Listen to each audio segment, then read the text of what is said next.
Uh, In three, two, oh one. yeah. Yo, everyone, welcome to Filmmaker Mike and the Boys. This is the third episode of 2021. Joining me is Sequestered Jester, Hey everyone. Kuya, Hi, COVID sucks. and Pinhead. What's up, my babies? All right, so this is our best of 2020 episode where we are just going to focus on what we thought was personally, of course, to everyone has their own list.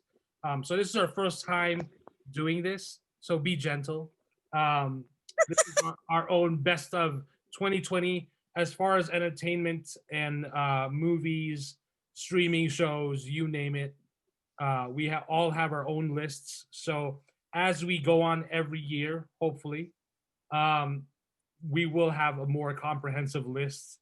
And it's interesting that we did start the podcast. We launched in September of 2020. So some of the stuff that we may mention here, we probably haven't even mentioned on the podcast yet, believe it or not, because of course we have others. I have some stuff here that I saw before we started recording the podcast as well. So it's and of course we may not have some shows that our listeners or our watch or viewers may have seen that they thought was great in 2020. We encourage you guys, if you don't hear a certain show that we mentioned or a movie or whatever it is, let us know. Let us make sure to comment in the YouTube video or DM us on Instagram and tell us why we should watch a certain show or a movie that we may if we don't end up mentioning it. So I'm going to kick things off. Of course, we're going to start with the small screen as far as streaming shows. Um, so we're going to kick it off with our runner-ups and then an honorable mention, and then we're going to go around and get everyone else's runner-ups and then their honorable mention if they have any, and then we go with our final picks of like the best of the best. So, all right. So starting with a TV series, my runner-ups. Of course, I have to mention this one. This is the first show that we started reviewing and discussing. The Boys season two. The Boys returned with season two, and it was a pretty good season, and it was nice to have something to look forward to uh, during 2020 and to be able to discuss that. And of course, we had the continuing story of the boys and the seven. So that I thought that was really cool. And then another show that I really enjoyed on Netflix, Umbrella Academy season two. Um, Great season, continuing off from season one, from that cliffhanger ending. And again, they kick things off in style. They travel back in time, back in the 60s, and won't spoil it any more than that. But they end the season with another cliffhanger. And then another show that I just recently watched with the wife, The Queen's Gambit on Netflix. Great show. Really enjoyed it. So, and then a show that I discovered, though this show actually debuted on YouTube Premium, I want to say, or YouTube Red a few years ago, but I did just start Right. watching this show in 2020, is Cobra Kai. So Cobra Kai, that's when they got it on Netflix, right? Yep. Last year, Yep. yeah. So I'm currently on season two. I'm catching up, and then I need to get to season three soon. So, and then those are my runner-ups. My honorable mention. I think this show has to be mentioned because this show, whatever you think of it, is when you say these two words, a lot of people, anyone who watches Netflix will know at least, or memes or whichever. Tiger King, that's an honorable mention. We that dropped right at the beginning, right around March, I think, right? Forgot about that. Yeah, you're right. Yeah. So Mhm. when Wow. We when were all talking about it right before the pandemic kicked our ass. exactly Yep. when the craziness of the pandemic and quarantine and all these things that were going on, we just needed something a little bit crazier to focus our attention on. And sure Yep. enough, we got Carol Baskin. Carol Baskin Carol Baskin. and that wild cast of, man, like you thought, oh, this person's good, right? Nah, not really. Like holy shit. So yeah, that's I'm saving my top show or shows. So now who wants to go next? Jester Like or Kuya? I'll go. Go ahead. All right. So runner-ups, and then I'm just gonna do my runner-ups, and then I'll do my best show of the year. So my runner-ups, I'll say The Boys, and then I finished The Man in the High Castle today, this morning. Awesome. Wow. Great show. Gosh, I don't remember the actor's name. The guy that plays Gruppenführer Smith. Rufus John Walls? Smith. What's his name? Rufus Walls or James Purifoy? Oh my gosh. Oh, what's his name? Anyway, that man deserves an Oscar. For me, he carried the show. He did so well, his acting, and then his relationship with his wife in the show was truly incredible. And if you want to watch the show just for that aspect, it's so worth it. That would probably be my runner-up for 2020's best show, just because it was so enjoyable. Hold on, I got his name right here. The actor's name is any day now. Why are you not on the front page, dude? Wow, thanks for being so prepared. Oh, I'm sorry. I know. I had to say something.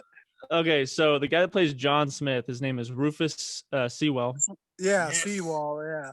Art City. Yeah, oh, man, phenomenal actor. Did so good in this. I mean, I hope he won an Emmy for this. The show did win 2 Primetime Emmys for visual effects and for those are nominees. Yeah, see, like I'm not prepared. I suck. Yeah, move on. Come on. Oh, cinematography and main title design is what they won. Yeah, so he didn't win any shit. Unfortunately, the dude deserved it though.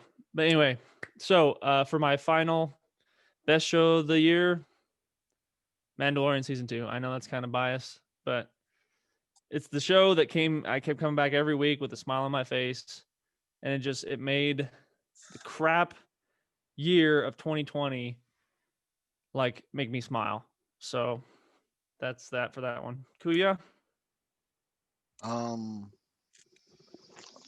I saw one of my favorite shows that I've seen in 2020 was a show called Good Omens in Amazon yeah, with Neil Gaiman. Yeah. Martin Sheen and As much as I hate Neil Gaiman, that was a good show. It's a good show, especially Martin Sheen and David Tennant is there. Oh, yeah, that's It's amazing. It's amazing. It's funny. It's very altruistic. It's very homey, actually.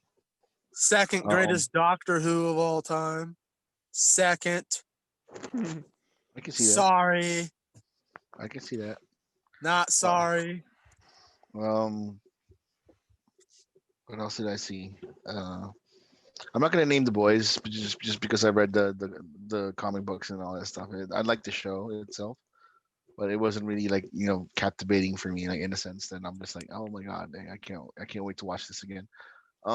There was another show on Amazon called Carnival Row. Oh, I saw it. That one is a detective story in the realm of fairy fantasy and pixies and all that stuff. It's kind of weird, right?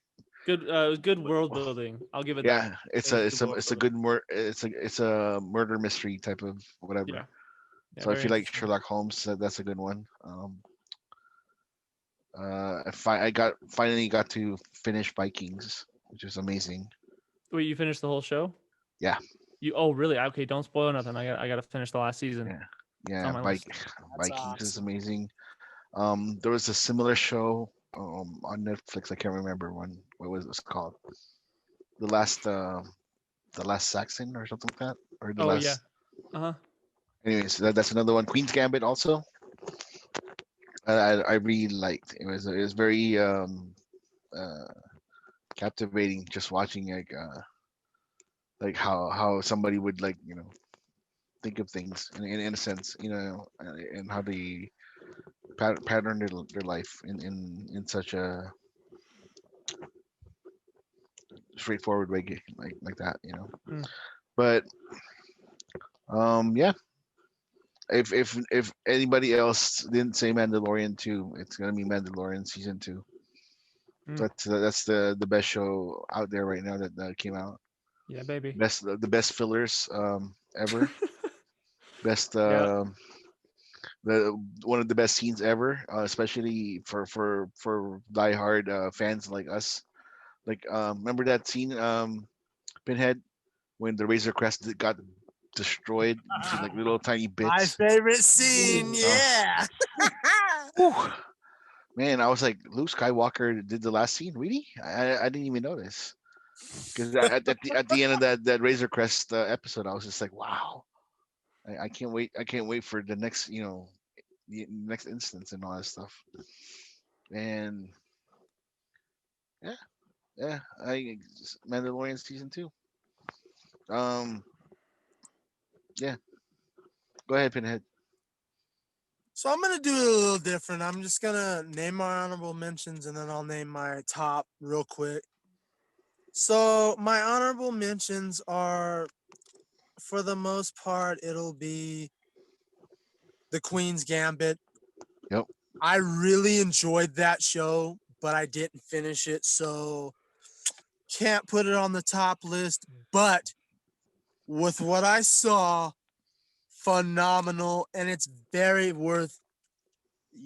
Anna Taylor Joy, baby girl, you, and Can you're not a act. baby girl because you're 22 years old. So, girl, you are a very, very talented actress, and you were the best part in New Mutants. I can say that right now because I've seen New Mutants 3 times, so I know for a fact you were the best part. And the Vivitch.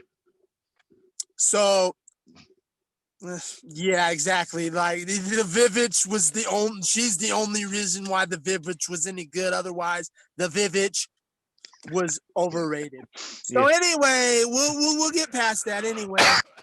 The Queen's Gambit is my honorable mention. So if I'm gonna go from 5 to 1, and it's gonna be real quick. 5 shocked the shit out of me. I saw Kelly Cuoco was in it, and I was like, okay, I'll give it a chance because you're a good-looking woman and you're a pretty good actress when you get good material, and you proved me right. The flight attendant shocked the shit out of me. It's fantastic. Yeah. It's well written.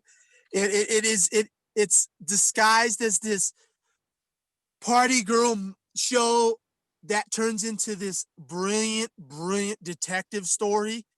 It is phenomenal. The synopsis, real quick without spoiling anything, it's about a flight attendant party girl who loves to get drunk all the time and get wasted. She gets wasted and has sex with this guy, and the results don't turn out so well. She finds out that he ends up being dead in her bed, and I'll leave it at that because after that, that's where the spoilers come in and the mystery is great. Flight attendant, I'm shocked, but it's on my list. Kelly Cuoco, you better damn well get at least a Golden Globe nomination because you were good. Number 4 goes The Mandalorian. I loved it. I didn't gush in my pants like everybody else did, but I did enjoy it. I thought it was, even with the fillers, even though I only said one, but even with the fillers, it was a good show. I highly enjoyed it. And my girl, which we'll get into that with further down the line with the top wrestlers pick. But my girl was in there. My two girls were in there. Gina, Mercedes. Love you. Number 3 is Tiger King. That affected me the most because we watched it so much. We talked about it more than anything, especially in the break room. And we're still talking about it with these fucking memes, you know. We're still trying to figure out the mystery of, did she put him in the septic tank or did she feed him to the tigers, you know? So that deserved number 3. Number 2, this surprised me, and I really went in with low expectations. Lovecraft Country blew me the fuck away because it took H.P. Lovecraft's stories and turned them on their end. And we can get into the reasons why they turned it around. Yes, we get it. He's racist. Not really, if you look into the history, but that's another debate for another time. Anyway, that was a great show. Lovecraft Country was just phenomenal. And my top pick of TV, Be Water. Be Water was not only a phenomenal documentary, but it was captivating television. You learned so much about Bruce Lee that you never knew before. Even those intricate details that you thought you knew, they told you the truth about him. So Be Water is my number 1 TV. That blew everything out of the water because it was just so fascinating to watch that. ESPN Plus, because Netflix can't take the credit. ESPN Plus, you guys are on point with The Last Dance and Be Water. It was a neck and neck race with Last Dance and Be Water, but Be Water just narrowly knocked The Last Dance out. And The Last Dance should be an honorable mention, so I'll put it on there. The Last Dance is phenomenal. Greatest of all It's on time. Netflix now, but it originated on ESPN Plus. It's a 30 for 30, so technically. So then that's my top of the TV. All right. Be So Water, my I friend. guess I should have named my top because Jester broke the fucking streak. Yeah, Like, he I opened said the don't floodgates. reveal it. It was like, oh, I'm gonna reveal it. Wait, I did? Did I Yeah, interrupt you? You're No, you well, because I mentioned first. Let's mention our runner-ups and our honorable mentions, and then Oh, save. pff, That's and all. that's sorry. why I did what I did, because since we're opening the Sorry. floodgates, fuck It's all it. good. It's all good. I'm so sorry. No, you're This good. is You're why, good. yeah. Be gentle, everyone. Freaking So amateur. we'll just do it that way now. So, Jeez. but Yeah, my please do. Please my do. top series, of course, no surprise, is The Mandalorian. Of course. An absolute joy to look forward to. But it is tied with another series that I'm surprised Jester didn't mention. I'm appalled, actually, but whatever. Appalled. Right? Appalled, he You all know I'm the says. bigger Star Wars fan anyway. So, Uh-huh. Clone Wars, season 7. Yeah. The Clone Wars season 7. Yeah, okay, yeah. It That's a was. shock to me too. Hey, Right? hey, whoa, Right? whoa. The heat. Damn, I didn't The think about heat. that's true. So the Clone The Wars heat. season 7, particularly the episodes of the Bad Siege Batch. The Bad Batch. Yeah, the Bad Batch Oh. episode. Or Okay, all right. was it just one? I think there's a few of them, right? No, there was 4. It was 3 arcs. So the Bad Batch arc, the Ahsoka arc, Siege of Mandalore. Right. So I'm going with the Bad Batch. The Ahsoka arc was okay. I get it, but yeah. And then the Siege of Mandalore. That is just perfection. Dave Filoni brought it to a close, and especially that last episode of Ahsoka. Spoilers. Fighting off the clone troopers, especially when Captain Rex turns on her. Holy shit! Oh man, yeah. What a way to go! Yep. And then of course the starship coming out of hyperspace, and it's just fucked up. And then you see the ship like it's descending on the planet, and they're crashing. They're basically crashing. Oh yeah. And they have to escape the ship on a Y-wing. Captain Rex gets in a Y-wing, and Ahsoka's like diving after it using the Force, and like, oh my god.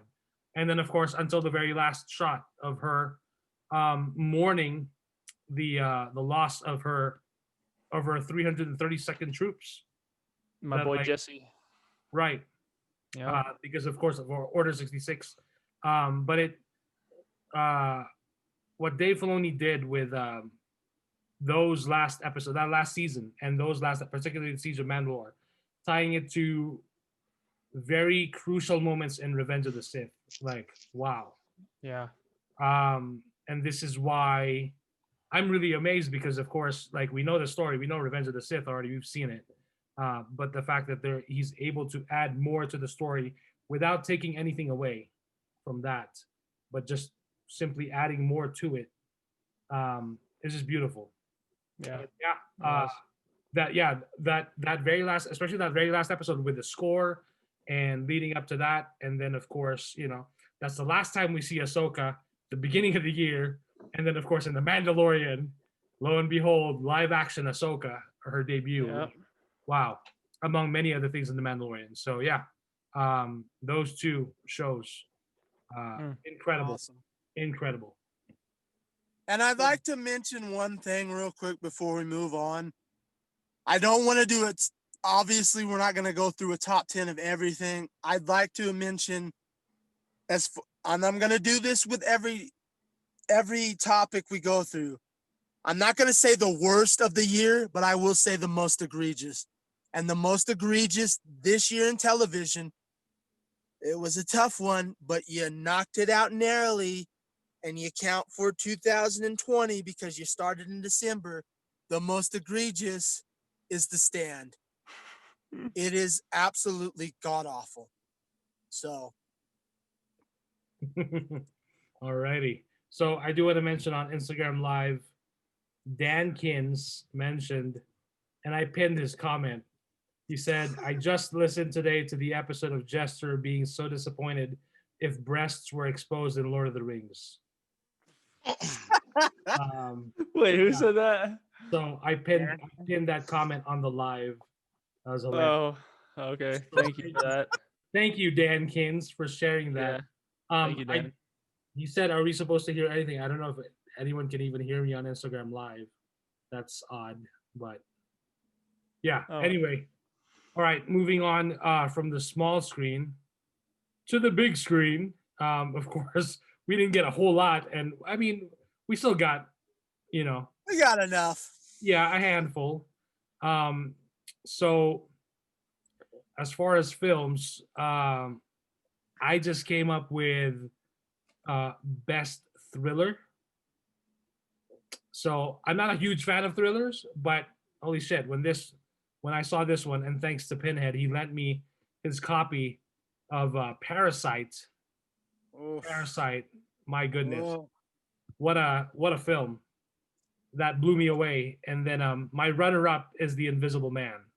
Again, I'm not a huge fan of those films, but man, those films have got me suckered into wanting to see more of those kinds of films. So yeah. And I'll direct you to more of those films, my boy. Trust me. Yeah. You're my brother, and I'll keep directing you to those great films. So yeah. Yeah, you still going? No, I'm done. Go ahead. We're on thrillers? Yeah. The only one I saw was The Invisible Man. And like you, I am not that kind of guy. I don't really like that stuff. But The Invisible Man, I wanted to watch because it was it has to deal with those old League of Extraordinary Gentlemen kind of stuff. I liked those characters, so I wanted to see this adaptation to it. And I was tense the whole time, but that's a good thing. So a great movie, and that's all I got because that's all I watched. So, Kuya? Parasite. What else can you fucking say? That movie blew everyone away, but just because they did so much with very little, and they the way the pacing, the way everything was done was very very meticulously planned up until the very end, which was kind of like that's the beauty about Korean movies is it's never always a happy ending. Even like but there's a hope for it. You know what I mean? So it's a beautiful thing. Like, Parasite is a great movie. Um, I understood why in the Cannes Film Festival they got standing ovation, right? I also saw the Joker, so for like in 2020, even though like it was a older film, so but that was I saw that too. So can we count like older movies that we I saw mean, we saw now? yeah, if you saw it in 2020, well, I I mean, why mean, not? I don't see why it would be an issue because you saw it in 2020. As long as we're not going back to the 80s and 90s, like that's fine. Because I was gonna mention fucking Phantasm 2 as the Oh, I greatest thought you were story. gonna say Johnny Mnemonic. I was. Oh, I saw that the other day. It's fine. I was Oh, gonna you say saw Phantasm 2? in Man of No, Steel. no. I'm talking about Man Johnny of Mnemonic. Steel. It's on Hulu. No, but you said you saw Phantasm 2? Yeah, it's How'd it's you like like that? I told you I like thrillers like that, man, How'd and you like scary the movies. first one? First one was great. Okay. I'm not just pandering to you, man. I No, like I the know. the I'm movies not that you saying like. you are. You have your own tastes and feelings. I know that. I'm just happy that you love that. Yeah, but if you guys are fans of Parasite, go watch his other stuff. Snowpiercer, Yeah, yes. Okja, The Host. The host. Yes, please check out the host. Oh my God, The Host is like Please an check amazing. out the host. So yeah, just go watch if you guys are want to be deep neck deep into like what the hell's going on kind of thing. Then we'll go watch those kinds of movies. Yeah, Awesome. go ahead, Ben. So once again, I'm gonna be the deserter and list my top because I did this a different way. So I'm just gonna list my tops. This year it was a different kind of year, obviously, because we had the pandemic and we had what we had. So I just got 7. The Hunt is number 7. The Hunt was fantastic. It was a fun, stupid fucking film. It was nothing more than that, a fun, stupid fucking horror film. And Betty Gilpin, I loved you in Glow. You are phenomenal. You are a phenomenal actress. You proved it even more in this because you're an absolute fucking badass. And spoiler alert, kinda, the battle between her and Hilary Swank almost completely sells the movie even more. So that movie is great. Number 6, this is I had to put it on here because this is him getting back to where he was, just like he did with his last film with Black Klansman. This is Spike Lee getting back to where he is at his best, being a real auteur and filmmaker. The Five Bloods was fucking fantastic on Netflix. No excuse why no one should see that. Everyone has Netflix. Everyone does. The fucking bums living in the streets have Netflix somehow. Everyone can see this film. It is fantastic. It's Spike Lee back to where he should be, just like Black Klansman a few Chadwick years back. Boseman did a great job with that. Yes, and that's another reason. That factor, knowing that what we know, this movie was fantastic. Like Spike Lee is finally starting to get out of that doldrums of bullshit and getting back to what he is, an auteur and a real director.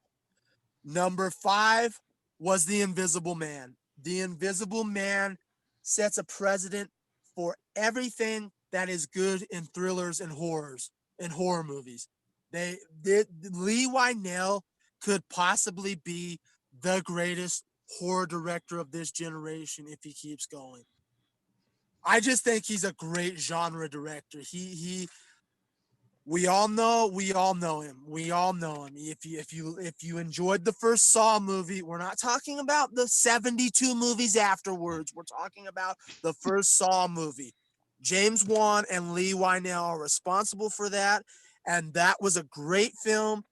And he continues to prove that he is a great genre director. He did it with Upgrade. Upgrade was phenomenal. And now he's proving it even more with The Invisible Man. I cannot wait to see what he does next. Number 4 is Tenet. Tenet was, I've watched it 5 times now that I have it.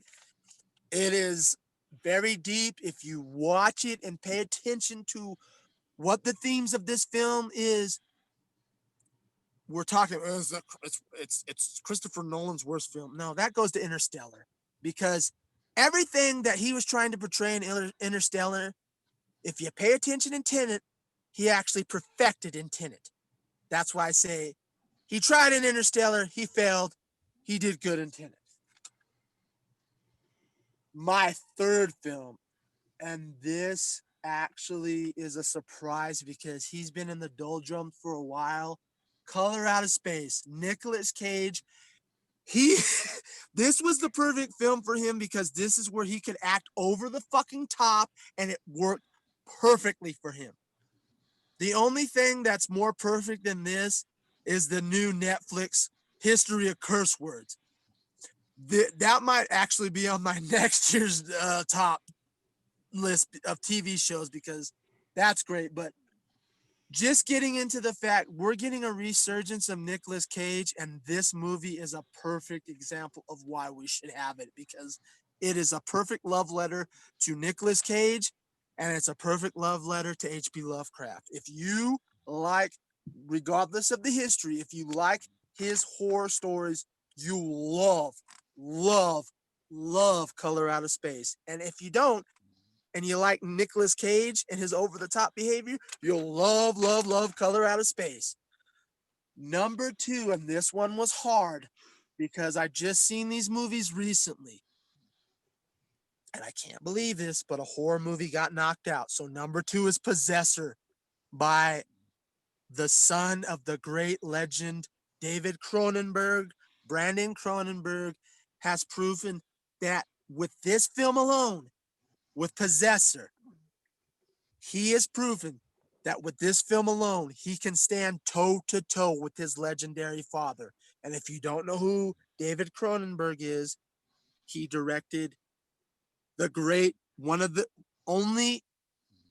second greatest remakes of all time, maybe the third if you count Invasion of the Body Snatchers with Donald Sutherland. But however, David Cronenberg created or made The Fly with Jeff Goldblum. That's his biggest. That's his biggest claim to fame, because everybody knows Jeff Goldblum, but they don't know David Cronenberg. He's also done a great indie film that is called Scanners, a fantastic body horror film, and Shivers. Those 3 films alone, Brandon Cronenberg, his son, has proven with Possessor that he can stand toe to toe. And anybody who loves David Cronenberg films, if you just like crazy mind trip psychological horror films, you will love Possessor. Possessor is phenomenal. I can't say enough good things. And the number 1 film of this year, and I doubt it will change, but the number 1 film of this year is Sound of Metal. Sound of Metal is phenomenal because it covers 2 problems. It covers 3. It covers the mental health problem in this country. It covers the metalhead society in this, the metalhead groups in the society, and how they're kind of subjective in this and that. And it also covers being a drug addict and trying to deal with that and navigating through that. Riz Ahmed, if he doesn't get a Golden Globe nomination or an Oscar nomination, it will be egregious, because Riz Ahmed put his heart and soul into this movie. Riz Ahmed, for 6 months, studied how to play drums, how to play drums as a metal drummer would play it. On top of that, he learned how to do the ASL sign language to a T. He busted his ass and fucking dedicated himself to this craft. And he fully commits to this role, and it's phenomenal. This is one of my favorite films in the last 10 years. Not just because I'm a metalhead and I like this movie hits you in the soul. It makes you feel. It even makes you kind of tear up because you have to go through the journey with him. They go to the point where you even feel uncomfortable when you have to listen to his lack of hearing. It is a phenomenal film, and if it doesn't get any nominations whatsoever, it will be an egregious oversight, and it will prove once again how out of touch the Academy is. It may not should win, but it should be nominated. That is the end of my top movies. That was the top for me. Just amazing. In a pandemic year, amazing. All right. Awesome. So I guess next year we'll have to see, like, I guess I should have just made like all the top movies too, instead of breaking it down to different categories. Well, I thought that's what we were doing. That's the only reason why I did it. Right, right. No, but that's a good way to do it too. Sold a Jester. Yeah. Yeah, thanks, Jester. You got it started. That's all good. So I did I had best comedy. Oh, I'm out of this one, so I'm stepping back. Best comedy. Yeah. I have to remember that. I didn't even think about that. I'm out. There's only a few things that I can think of that stood out to me, at least. My honorable mention is not a movie per se, but it's South Park: The Pandemic Special. That was pretty damn hilarious. I mean, we kicked off. I think we started the podcast, right? Yeah. So I mean, yeah, that was fantastic. Okay, that's my pick for number one because I can't take anything other than that. So you got my pick. Number one, the South Park Pandemic Special. And then my top comedy is Borat subsequent movie film. I think that's pretty damn funny as well. And the fact that there's a powerful message there. There's some good messages in there, despite the comedy and the wacky, outrageous things going on. So, Jester, any? I only saw the Borat, and I couldn't stop laughing just hearing you explain. I mean, I should just watch the Pandemic Special because just you telling me stuff, I was dying. You haven't seen it yet? I know. I just saw that clip online of the cop or the cop incident where they all shoot the black kid at school. Like, yeah. Like, dude, and like I should, because I don't have HBO Max. There's context to that, by the way. Oh yeah. Just for all of those who are getting triggered right off the bat. I mean, for crying out loud, it's the South Park Pandemic Special, so exactly. They're gonna have humor like that in there, and I should just go watch that. So it's Trey Parker and Matt Stone. They don't give a fuck. No, and that's what's great about those guys. Exactly. But, no, so I saw the Borat full and through, so I would just say that for this year, for sure. I'm hoping that they kind of do like another pandemic special. So do I. Hey, so remember do what I, happened man. last time? Here's where we're at right now. Yep. Yeah. So, and Mickey Mouse. The sequel. Mickey Mouse and a pangolin. Where he bangs the bat, right? Yeah, he fucks the bat. Yeah. And he's getting calls at his office, and he's like, "I'm drowning here. Give me more Mandalorian. I'm drowning here." Oh yeah, that's right. Oh my gosh. I gotta see that. Kuya? It's great.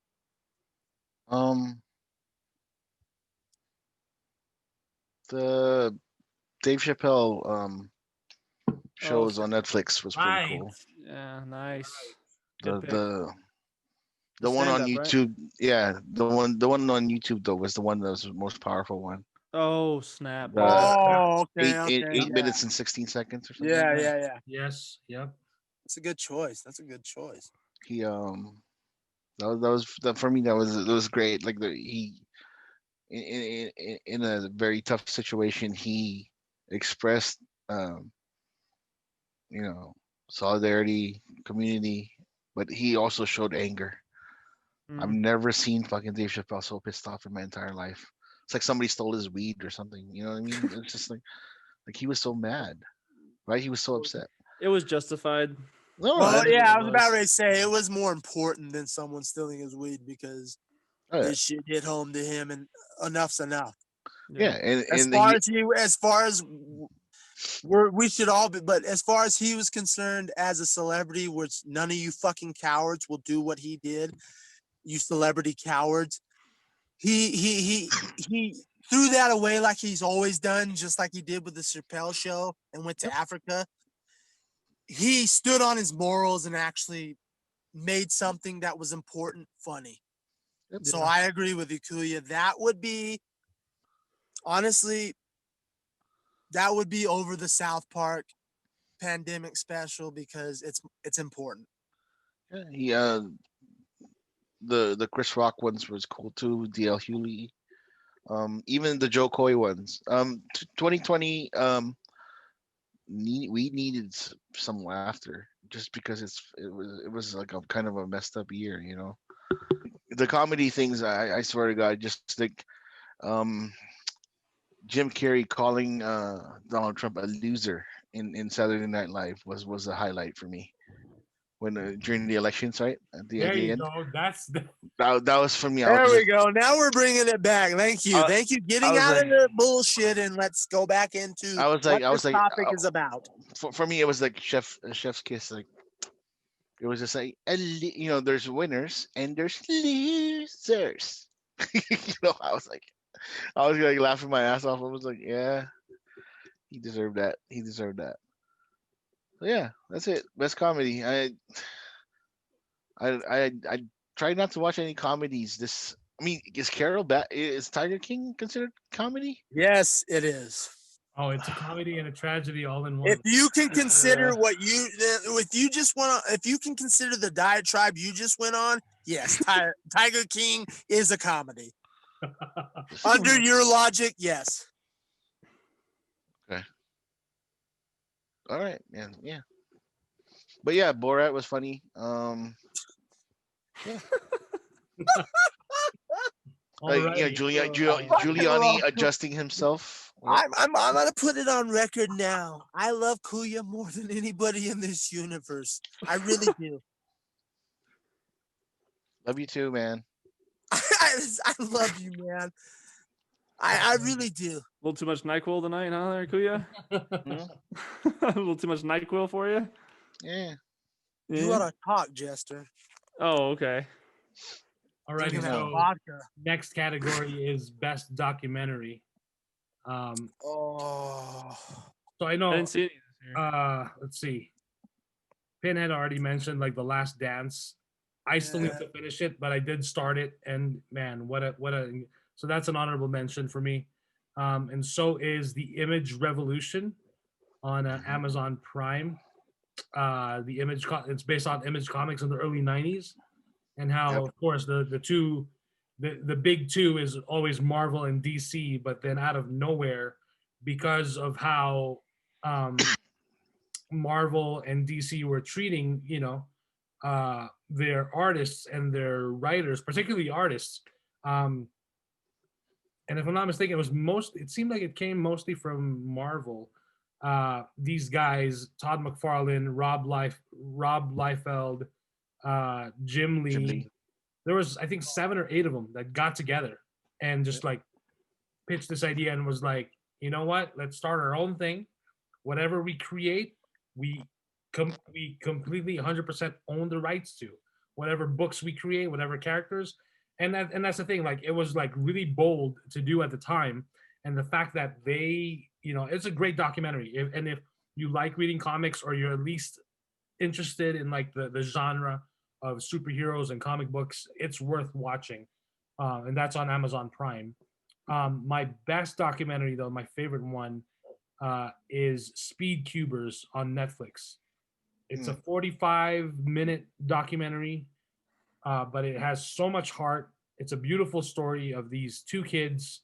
One is a veteran champion, and the other is younger.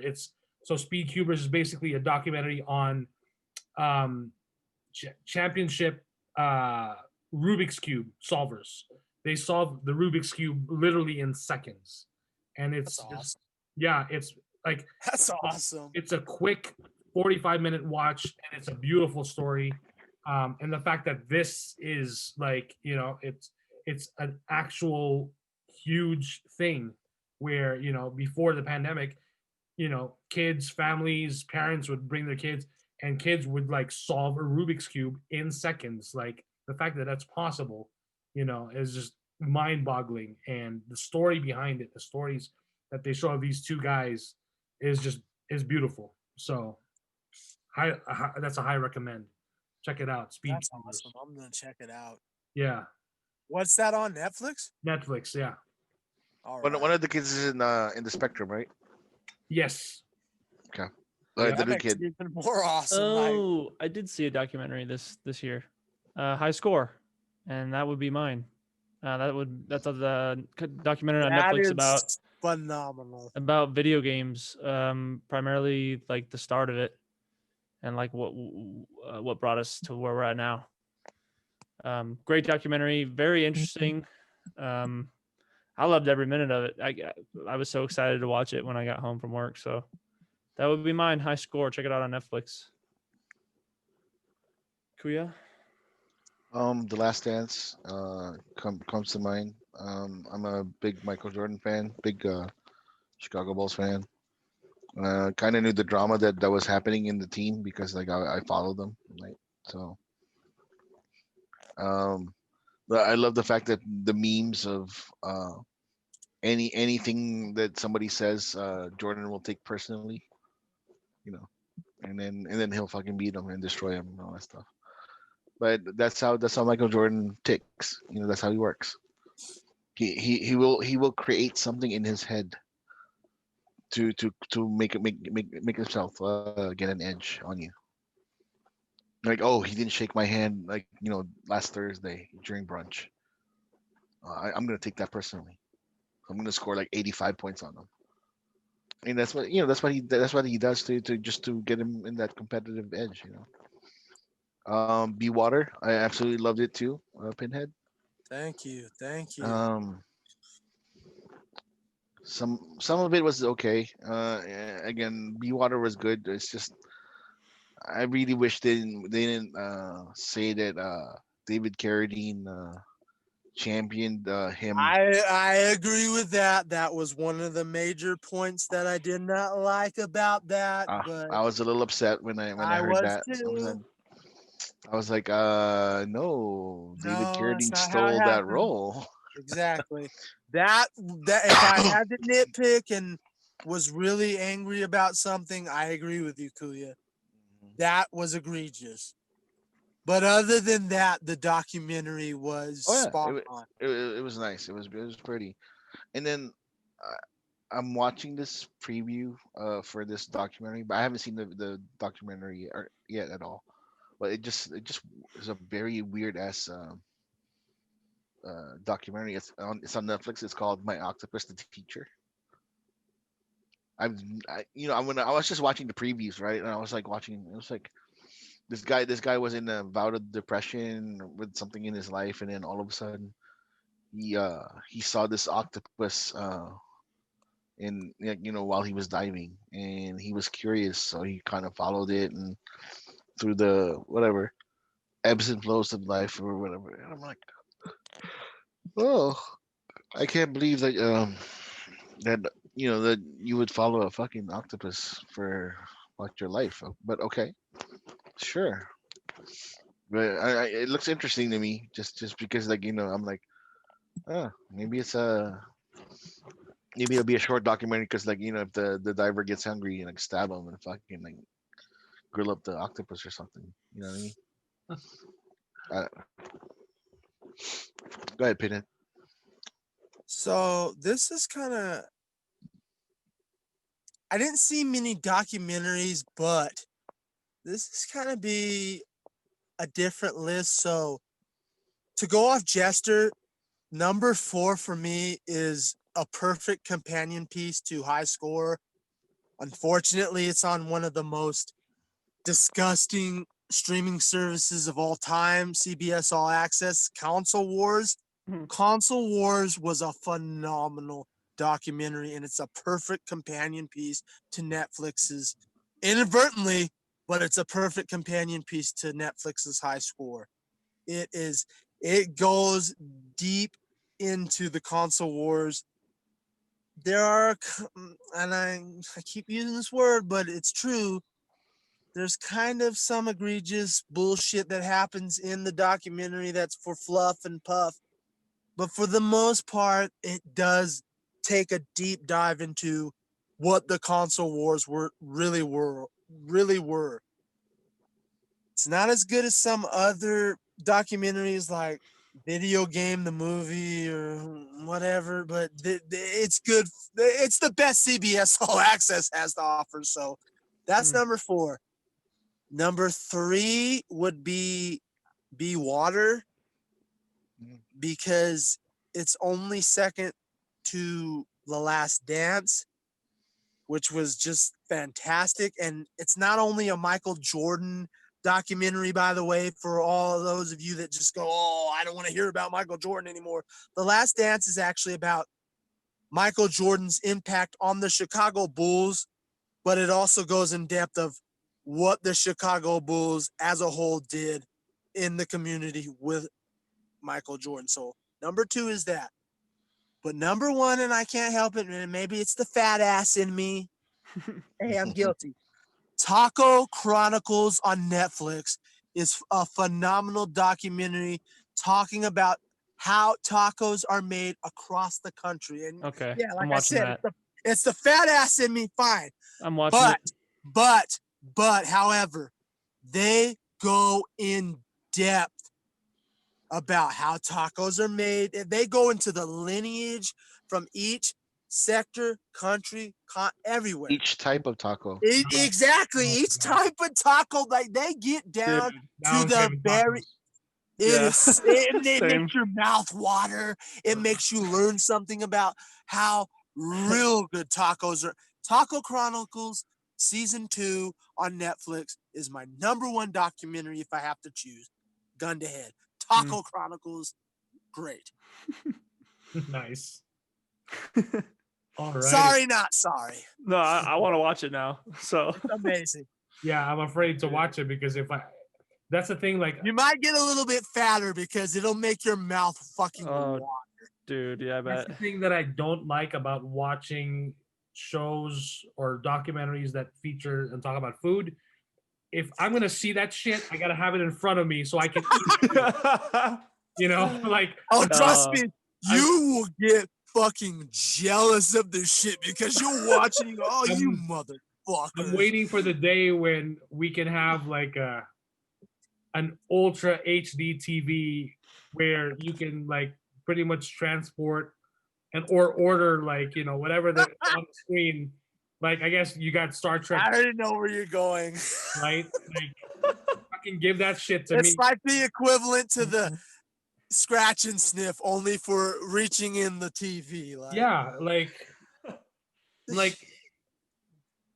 every time, like my Julie would watch. Well, she doesn't watch a whole lot of cooking shows now, but before, I'm like, if you're gonna watch that show, you gotta start making that shit. Like, I want to eat it. Like, it's like, what a tease. And you're gonna hate the Taco Chronicles because you're gonna Exactly. sit there and go, "Oh my god, I want to eat that shit." And I need to have like something in Tacos. front of me. Like, yeah. that was actually the last show that me and my grandma watched before she had her incident, and she was even like, "Oh, like Drew, like I'm like, this is awesome, like it's awesome."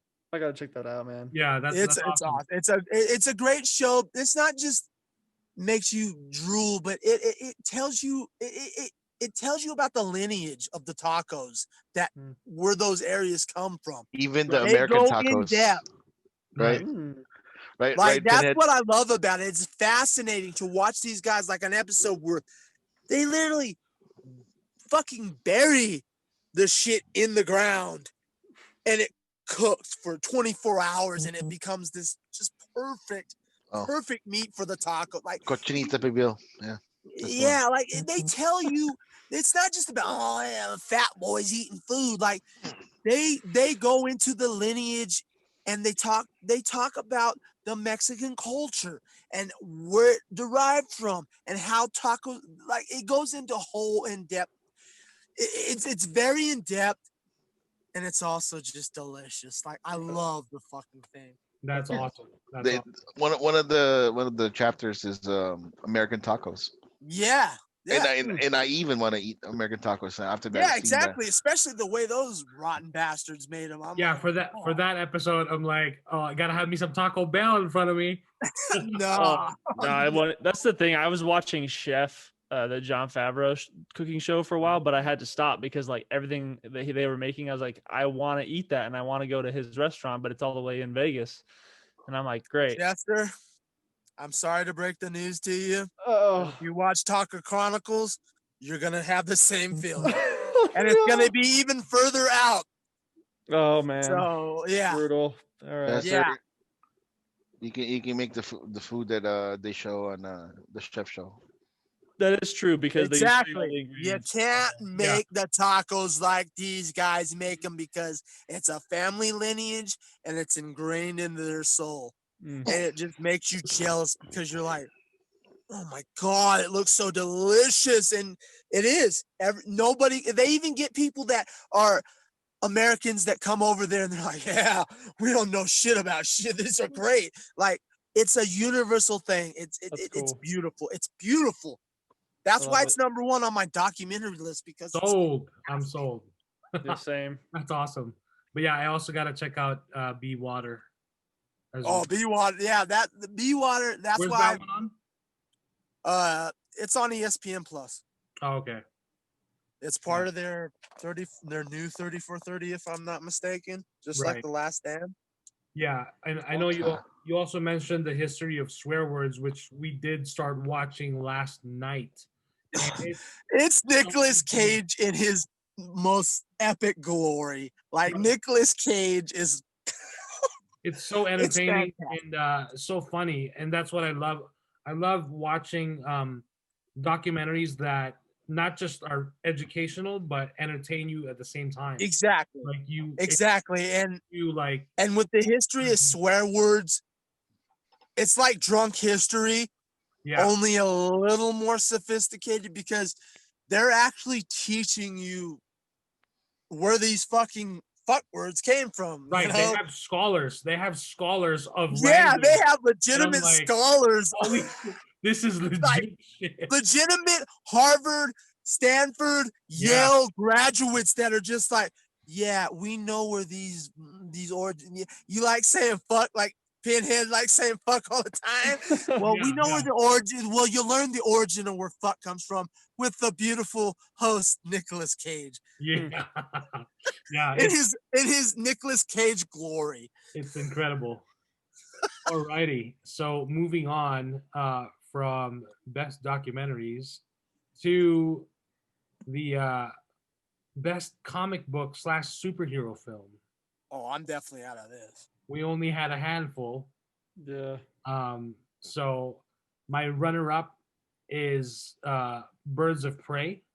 I really enjoyed what they did with that film. Despite the hate that it got, of course. And when I just recently tweeted like, "Oh, Birds of Prey 2, come on HBO Max, make it happen." A lot of like over like 600-700 likes on Twitter, and a lot of comments, particularly from a lot of angry men who don't want to see a sequel. And it's like, holy shit, you don't have to watch it. Let the people who want to watch it watch it, right? Like, my goodness. And then a handful of honorable mentions. And you'll notice there's a theme here because we didn't get anything from Marvel. We only got DC. Honorable mentions are the DC animated films, Justice League Dark Apocalypse, Oh, which is Nice. now on HBO Max as well. And these are all on HBO Max as well. This is not a sponsor, by the way, but who knows? Superman Red Sun. Hmm. Superman Red Sun is awesome. A great adaptation of the graphic novel. And I just recently watched Superman Man of Tomorrow. I was explaining to Pinhead the trailer that I saw. The animation looks really different. It has a different style. But when I watch the film, it looks the animation looks much better than I thought the trailer was showing me. Like the trailer was not as impressive, but the animation is way better, and it seemed more like the 2D animation with a little bit of 3D here and there. But the trailer was just, I don't know what was going on with that trailer, but the film is way better. And if you like, and this is for Jester, if you like Martian Manhunter, he is in Superman Man of Tomorrow. And so is a character named Lobo, who is awesome. Yep. And for whatever reason, while I was watching the film, I was thinking like, man, who would be a great Lobo? It'd be Jason Momoa, but shit, he's Aquaman. But hey, in Marvel, Oh, in yeah, I Marvel, know who Lobo is. we Yep. got Josh Brolin as Thanos, and then he plays Cable. And then Thanos again. Like, holy shit. So why not? Jason Momoa can play Lobo. Who knows? Yeah, he can. And then another honorable mention is Deathstroke, Knights and Dragons. So my top film of comic book film, of course, is Wonder Woman 1985. So Yeah. those are mine. For me, it's just Wonder Woman 84 because Or 84, yeah. 85. yeah, 85. I saw the third movie already. Wonder Woman. Just a year later, 92. okay. Yeah. No, yeah, for me it's just Wonder Woman 84. Great adaptation, and gosh, it was so good to be back in the theater again too. So I would say that one for me. Kuya. Hello. Let me see. I'm thinking. Oh, you're thinking. Yeah. Silence is the podcast killer. So you can transition it to me because I got my three. Okay, yeah. So my three are the egg sandwich and Birds of Prey. That's my favorite. That's my favorite of the year. That's number one. Number two would be Death in the Family because that was so much fun to screw around with on the DVD and Blu-ray. Oh, yeah. That was fantastic fun. I know people will probably hit me for it, but I'm not the comic book guy here, so I love doing that and going through that. Me and my grandma actually did it together. She loves it too. So Batman, Death in the Family, and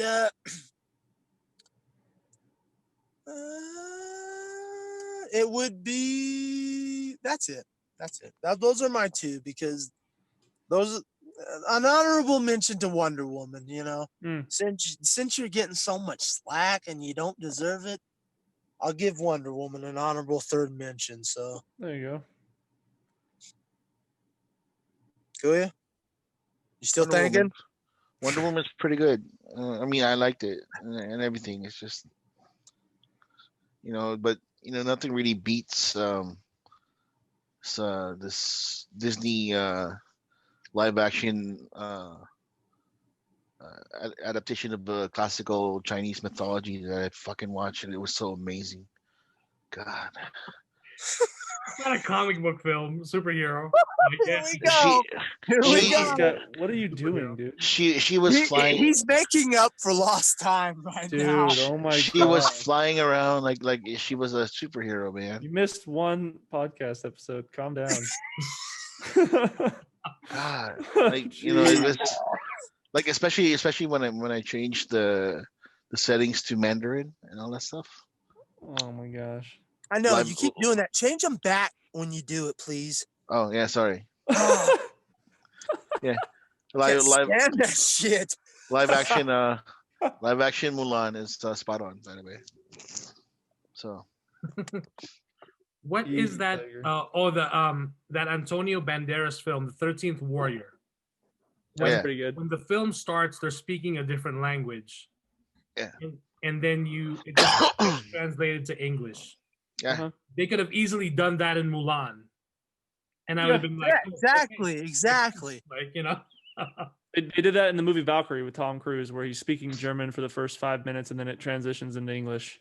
And then everybody. Yeah, he's just It's Tom been so Cruise long at since the I end. saw No, that. no, and then everybody was just like, yeah, It was okay, English. that's fine. It was a Hey, good way What to do do you? it. Hey, you And then can't he help runs it. It's off. Bryan Singer, the pedophile. so- Kuya, you know, it was they did that in Vikings too. They did that a couple times. Yeah, I know.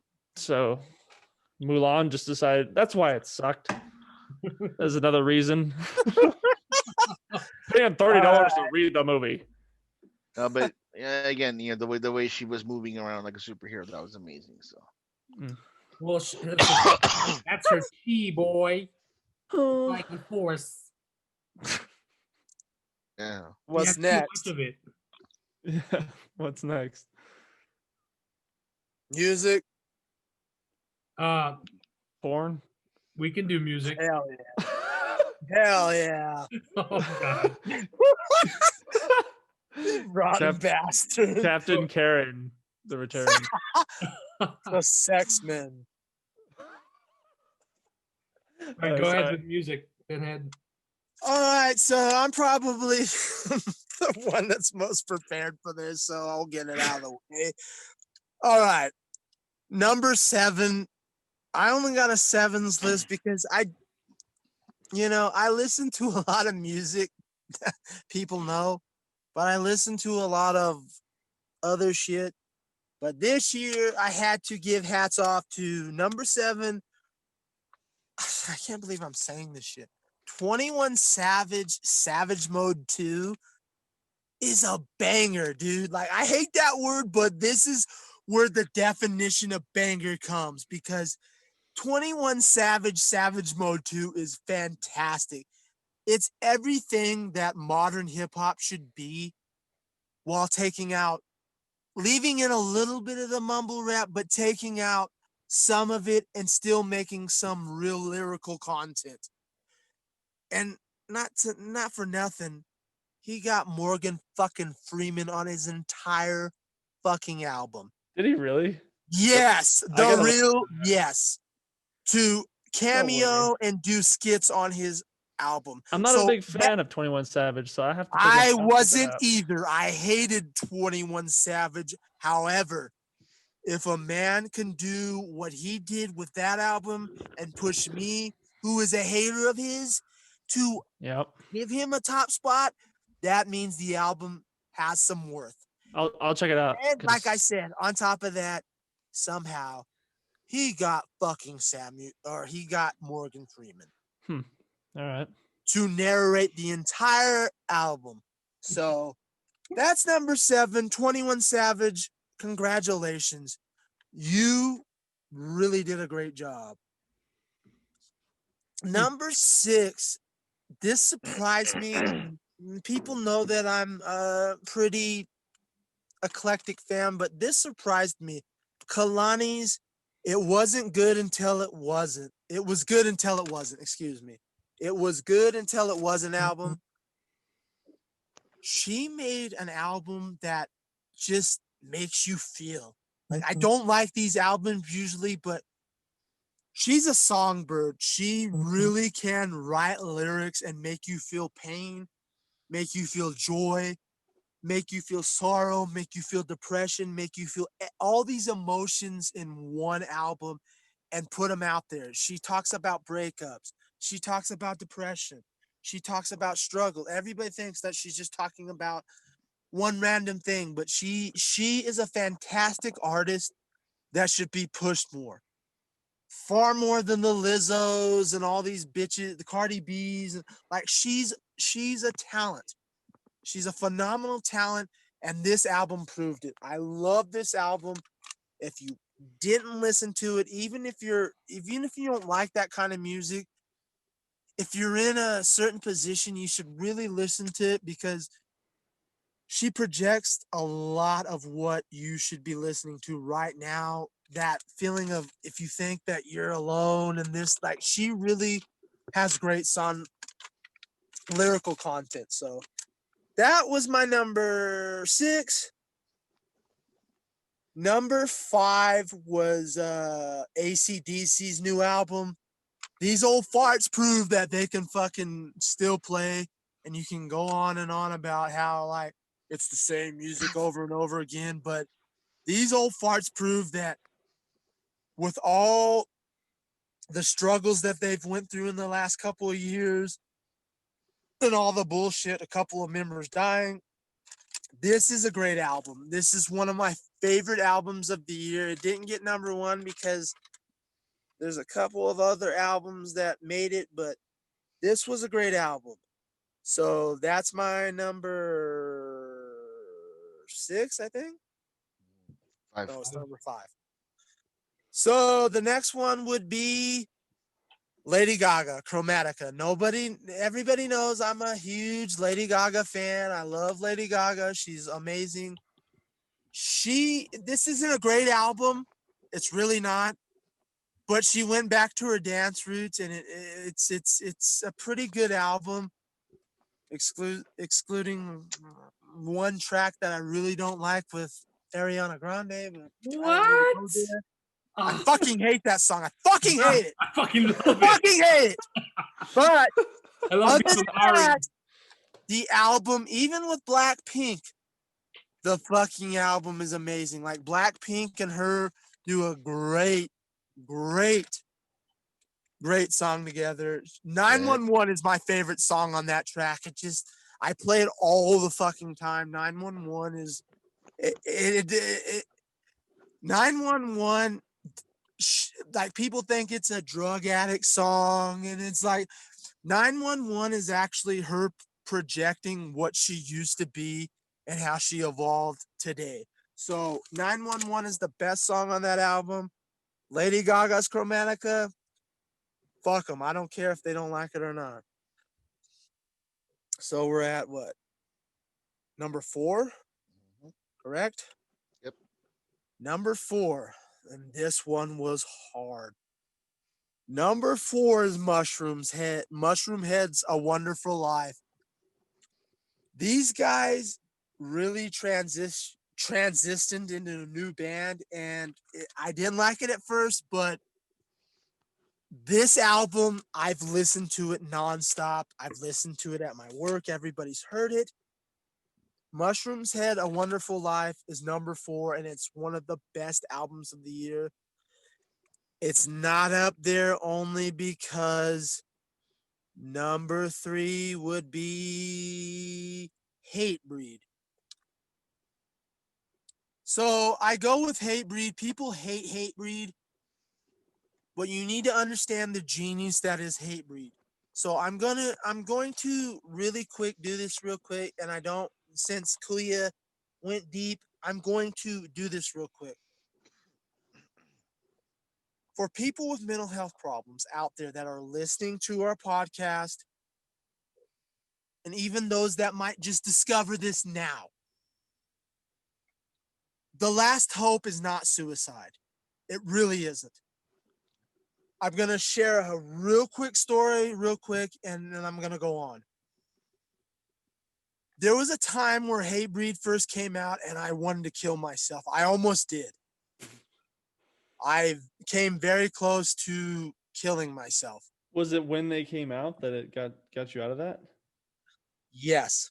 Interesting. When I was a kid, when I was in middle school, I went through a very lot of things, and I'm not going to go into it. However, I was very close to literally cutting my own throat. I had the knife to my throat, and I was about ready to just end it.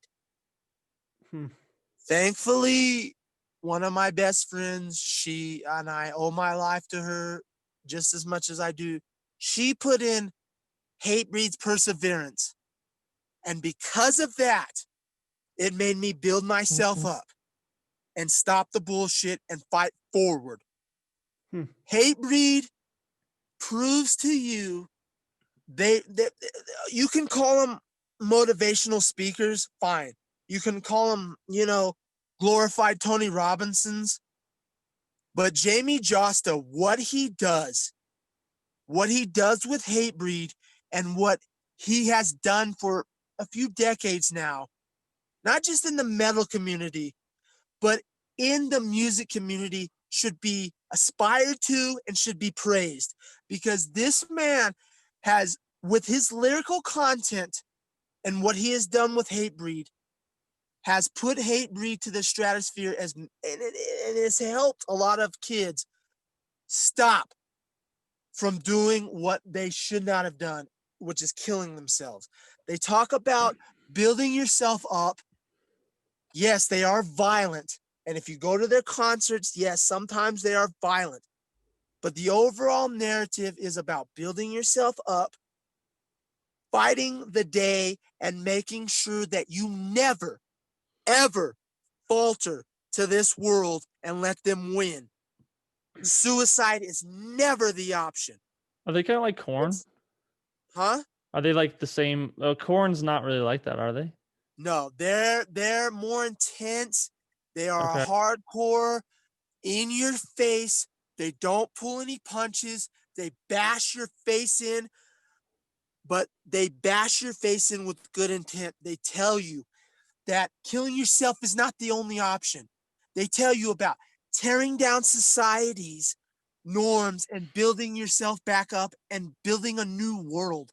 Every lyric that Jamie Josta pours out in his heart conveys everything that's good about metal and what it could be.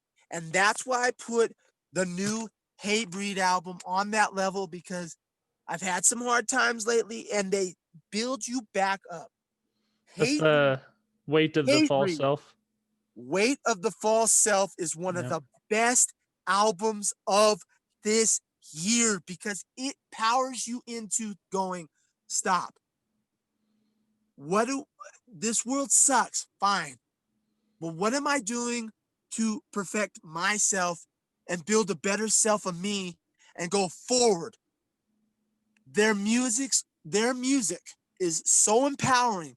And if we had that in metal more often, not only would we build better people, but we might actually get more women into this culture because it's not segregated. It's about building people up. And this album really, yeah, I'll admit, I was in my bay in my work just throwing punches. But at the same time, I pulled back and I listened to the lyrics. And Jamie Josta is one of the most underrated songwriters of all time, because you listen to him, and he's not a brutal bastard. He's a poet, and I can't say enough about him. And the only reason why he's not higher on this list is because my all-time favorite album of this year was Lamb of God, their self-titled album. And the reason why they bump Hatebreed is because their self-titled album brought them back to this hardcore, and they're doing the same thing. Hardcore, introspective, brutal, heavy metal shit. So it's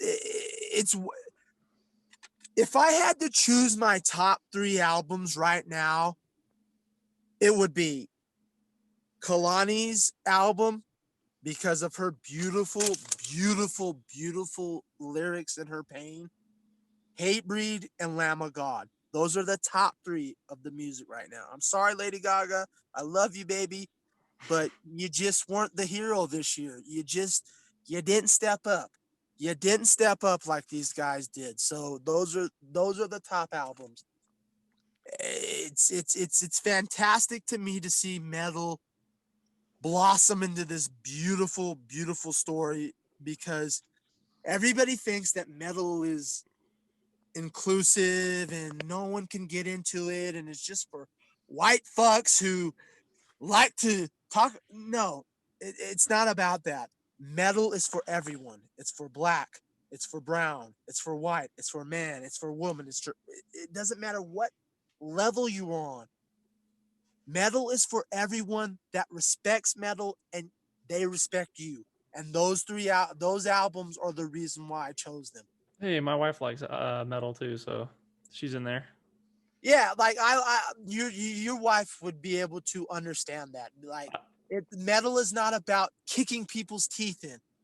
I'll have to Maybe show her Hate Breed. that's the sub root of some bands, even some hate breed fans. Like, you'll see people trashing shit, yes, because it's hardcore and it's intense.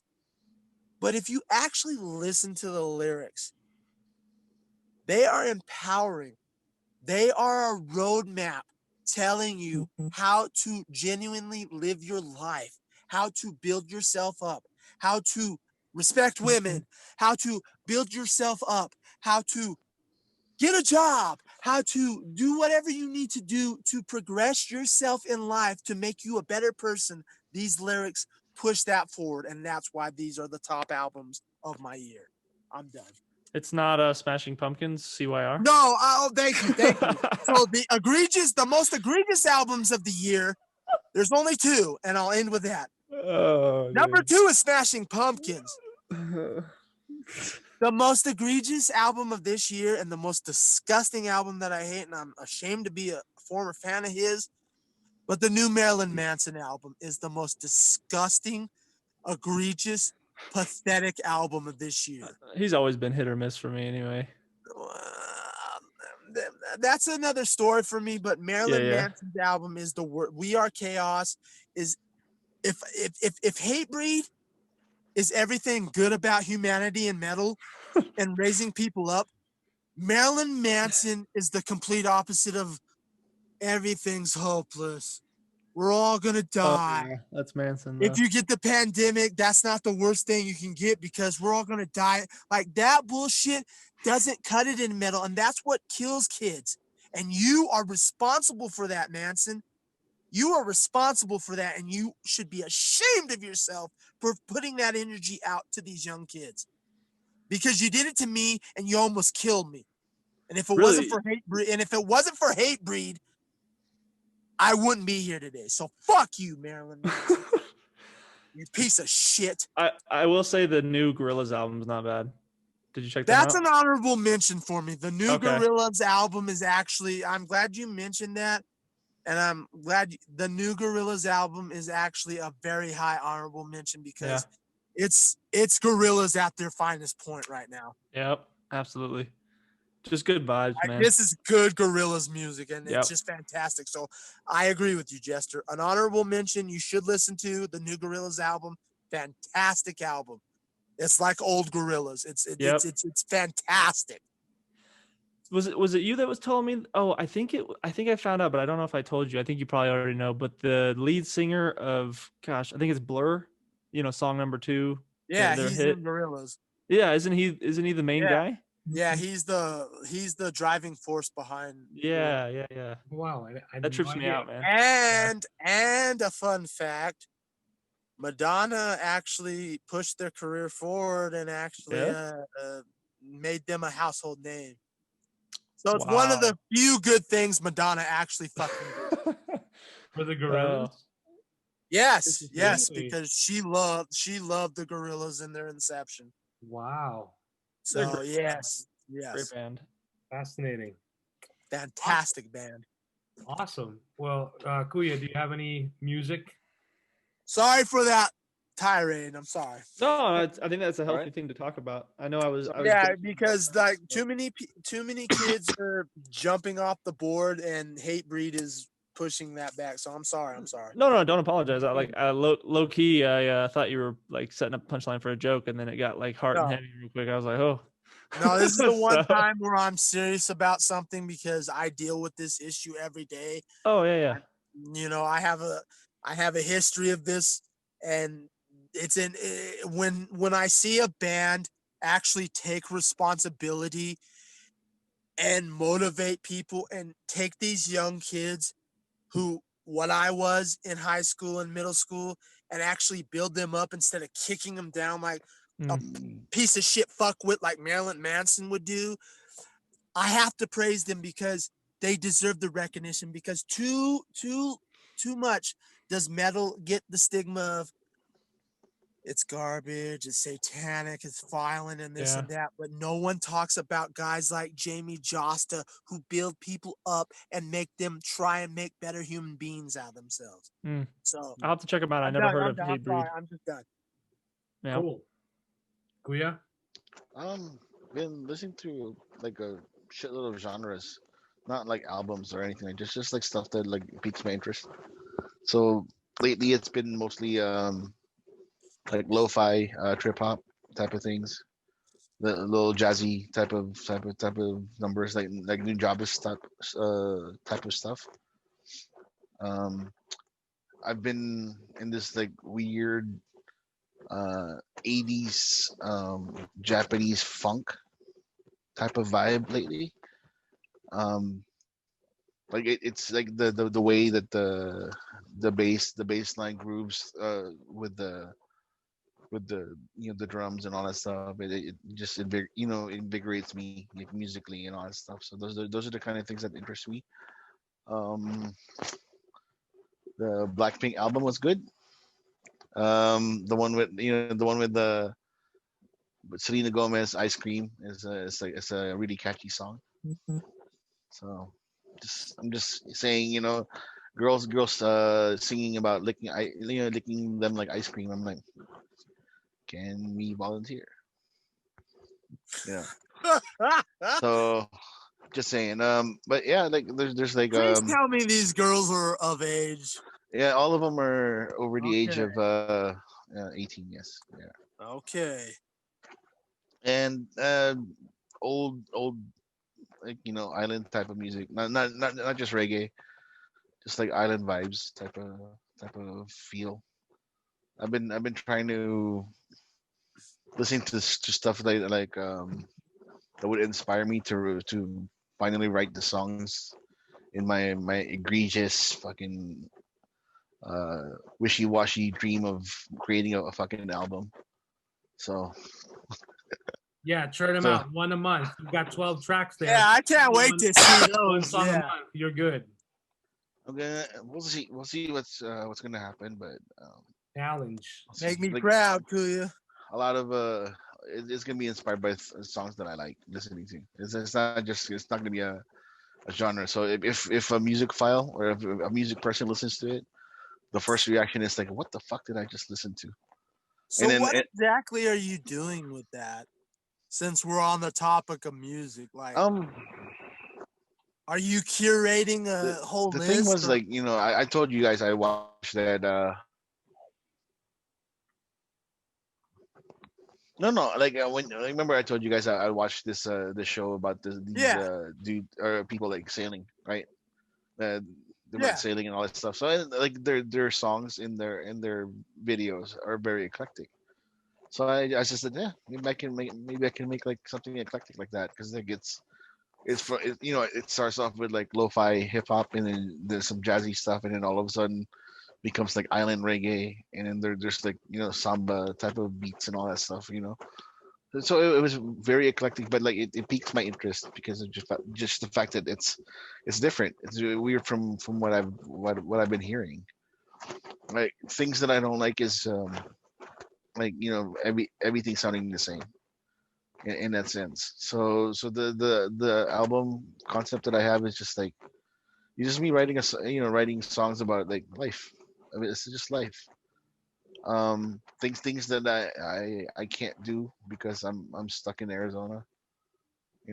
So that's why the title of the album is called Landlocked Shanties, because like I'm dreaming of like traveling the world through the ocean and all that stuff, or flying or whatever. But all these songs are gonna be like just gonna be my way out instead of me traveling itself, because like it's gonna be a moot point. So that's what I'm trying to put in there. And yeah, like I have chord progressions, I have lyrics on some of them, but not complete songs yet.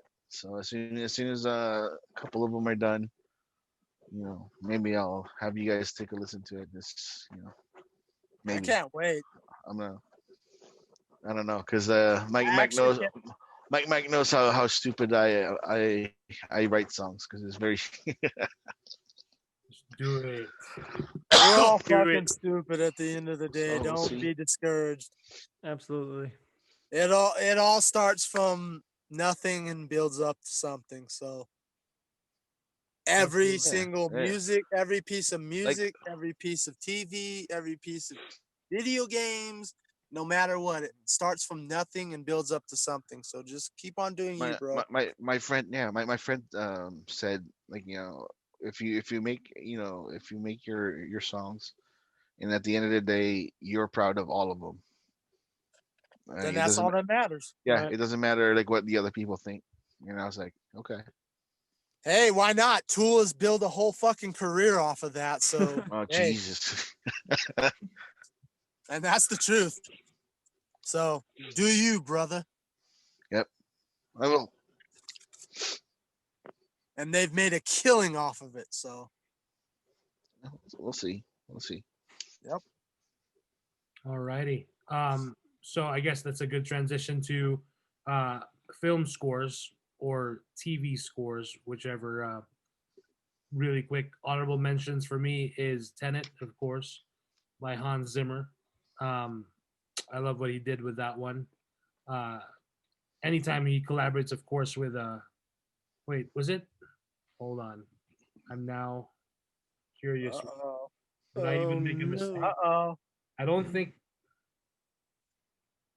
I'm not Mm. sure now if Hans Zimmer scored Tenet. I don't think he did. No, I think he was doing Dune at the same That's time. right. At that Yeah, time, yeah. wasn't he? Yeah, it's not. It's not Hans Zimmer. It is. It's Ludwig Göransson. Yeah, because he was doing Dune at that time. Yeah. So Dude. for a second there, I totally forgot. So yeah, honorable mentions for Tenet and The Mandalorian, which are both scored by the great Ludwig Göransson. And my best score of the year is Wonder Woman 1984 by Hans Zimmer. Hmm. So Whew, that's Yeah. crazy. That is crazy. yep. I'll do mine real quick because it'll be simple and quick. Number 2 is Call of Duty Cold War by Jack Wall. Fantastic. And my number 1 score of this year, Wonder Woman 1984. Hans Zimmer puts on a fantastic score. Like it's phenomenal. We listened to it at the store the other day, so at work. Like it's fantastic. It's beautiful. Even if you hate the film, that's fine. But you cannot take away from the score. Every single score, every point of that soundtrack is absolutely beautiful. It was a neck and neck race for me with Jack Wall and Call of Duty Cold War because that Call of Duty Cold War soundtrack, and that's another polarizing one. Everybody, especially the diehards, hate Call of Duty's new game. You can't take away from that soundtrack. It is fantastic. It's amazing. Even if you're not a Call of Duty fan, you'll love that soundtrack. Oh yeah. Mhm. Before I also forget the soundtrack Sorry, for Jessica. Birds of Prey. That is also a kick-ass soundtrack. Lots of tracks there that went TikTok viral. Yep. Sorry, Uh, Jeff. No, you're good. Just that'd be Ludwig Göransson for the Mandalorian for me. Cool. So done and done. Kuya. Um, let me see. Um, I Mandalorian. I like the song. That Yeah. that's fine. Wonder Woman. It was cool. Um, the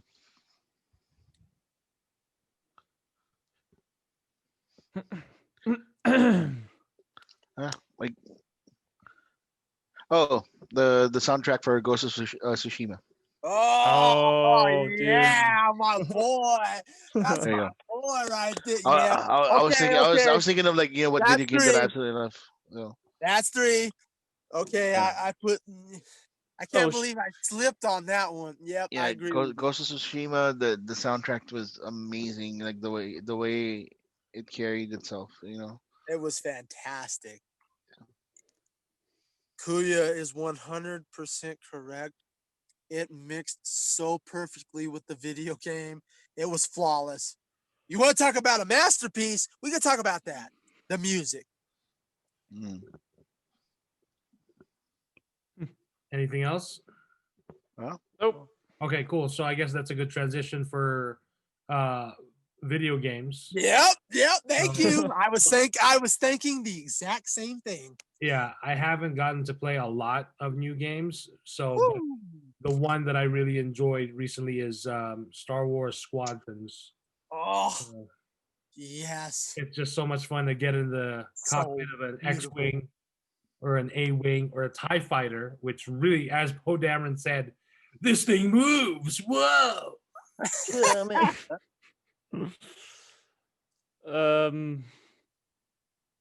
Cyberpunk has been the only thing that I played that's new this year, and despite its flaws, it's been a good game, and I'm still going back. So Cyberpunk. Is it glitching You're actually still? It has gotten worse since I've gotten further into the game. Yeah, there has been not good. and it's always with cutscenes is it struggle the hardest. Hmm. So but it's been really unfortunate. Nothing has affected my gameplay with combat or nothing yet, so that's what's really good. But yeah, with story, it glitches out like some stupid stuff all the time. So that's unfortunate. It's crashed on me a couple times. So I heard you can't shoot tires. Is that true? are you supposed to shoot tires? I don't know. I was just wondering, like, if somebody was like chasing you, you can shoot tires. Oh, I haven't Or- even tried. I Oh, usually okay. just shoot at the guys that are leaning out the window. Oh, okay. But yeah, I don't know. It's fun, man. Like I love the smart weapons in that game. Smart weapons are so much fun. Mm.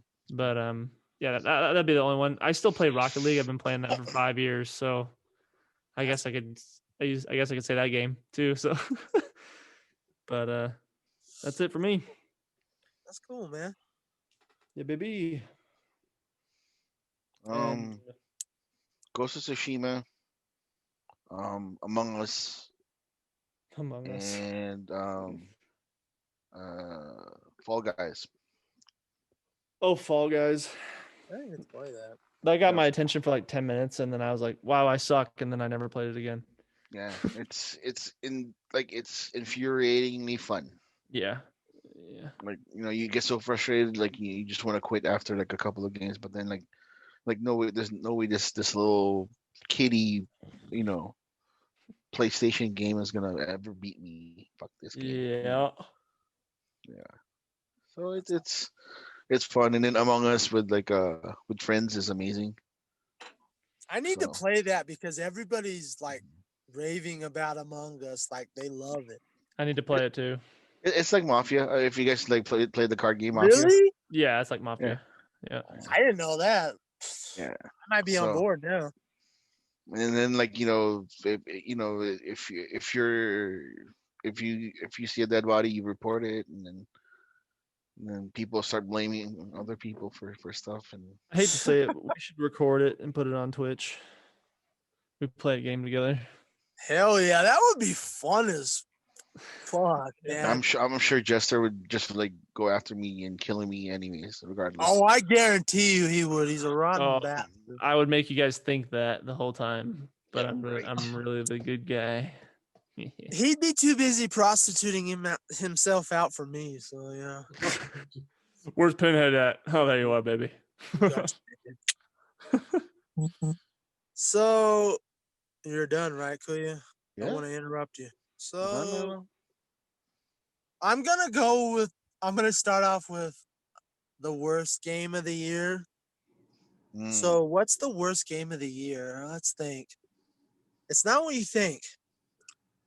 The most egregious game of the year is Last of Us Part 2, but the fucking Jeez. worst game of the year, it's hands down Crystal Dynamics Avengers.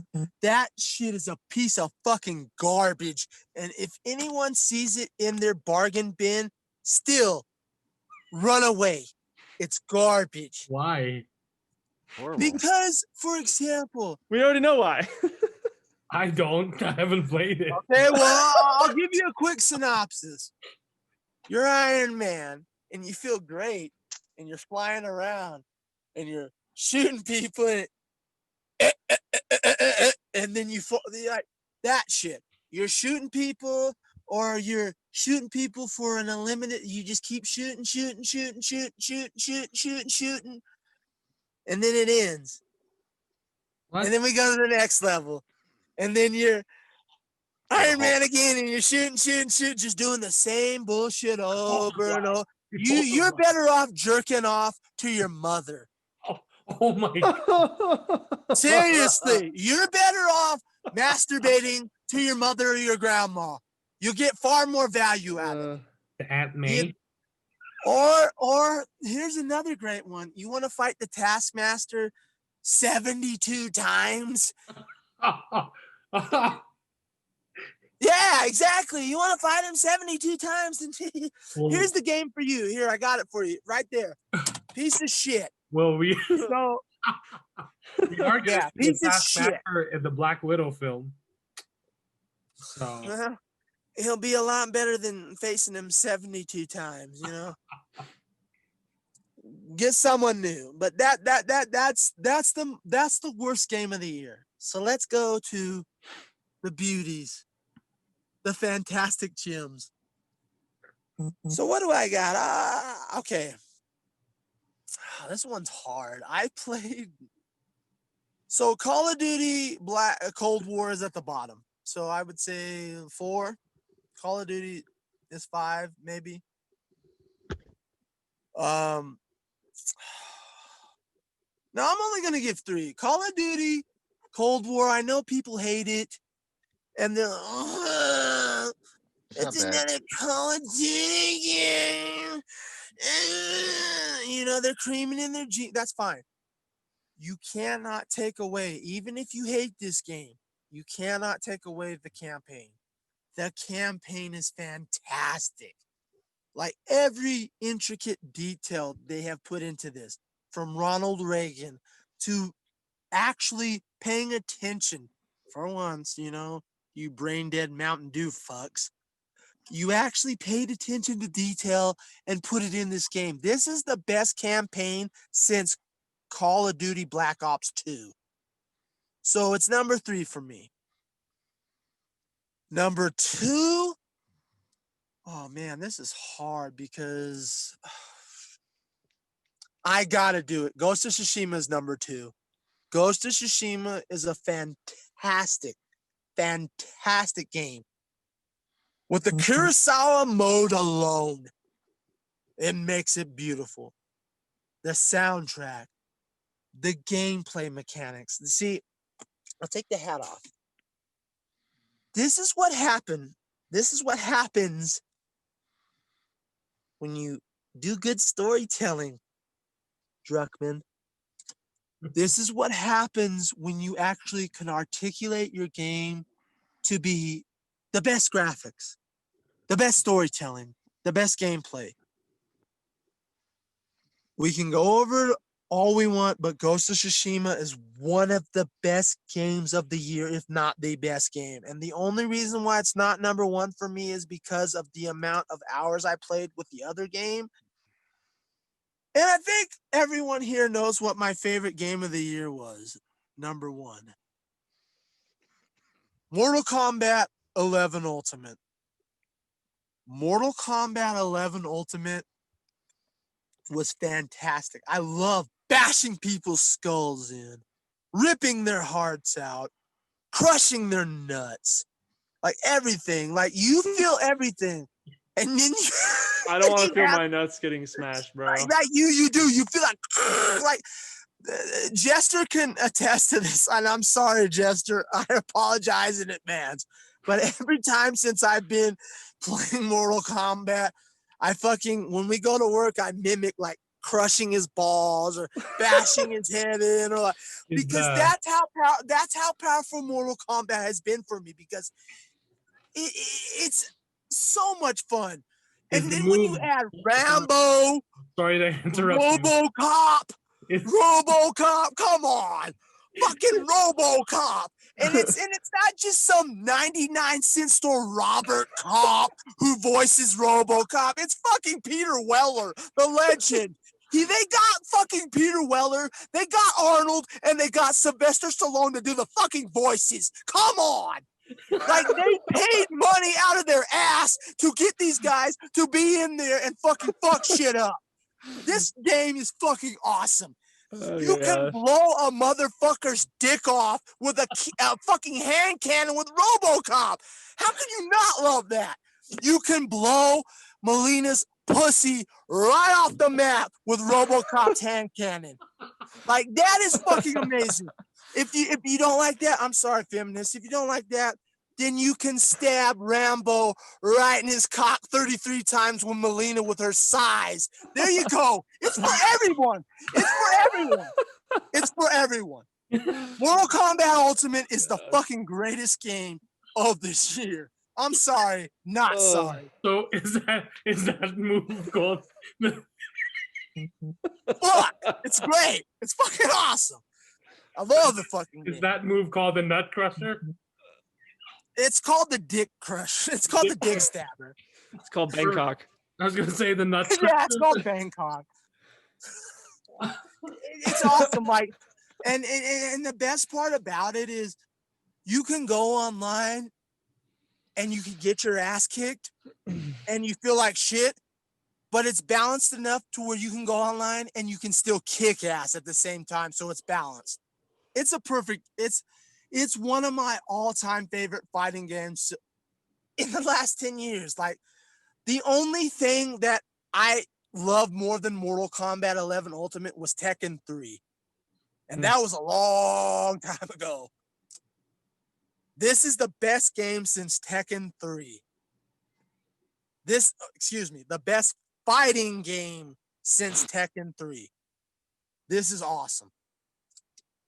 Keep it up, guys. Next time, make sure you get a Pinhead in there. Put Pinhead in there so he can rip the dicks off people next time around. Like, I can't wait for it.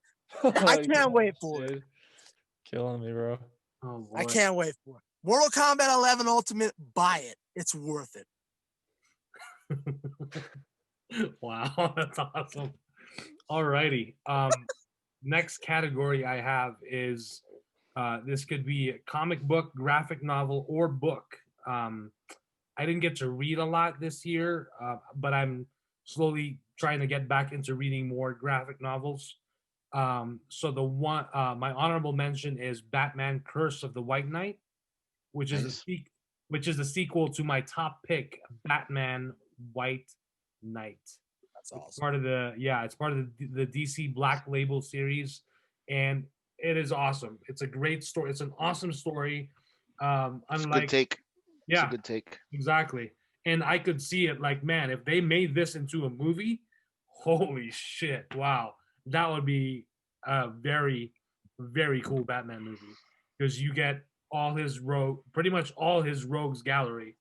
And yeah, I described the opening scene of Batman White Knight, where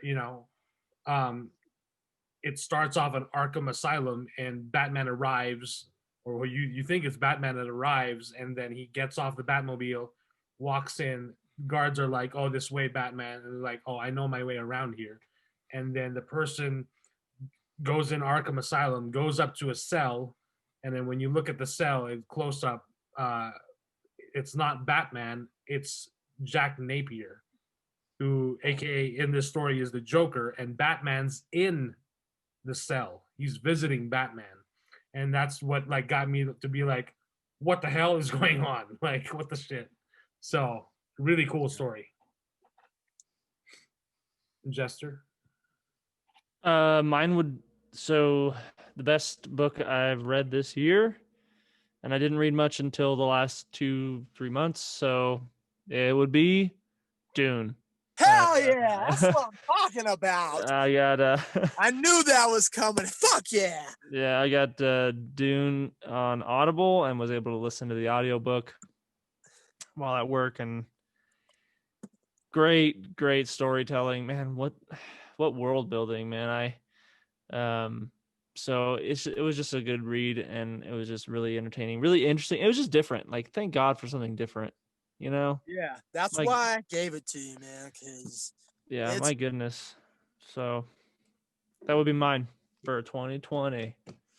fuck yeah, I'm so happy. Yeah. Um, the ending of the DC Battles episodes or comics is coming to a close. There's a perfect scene there where all members of the Teen Titans, from old to new, are together again for the last time.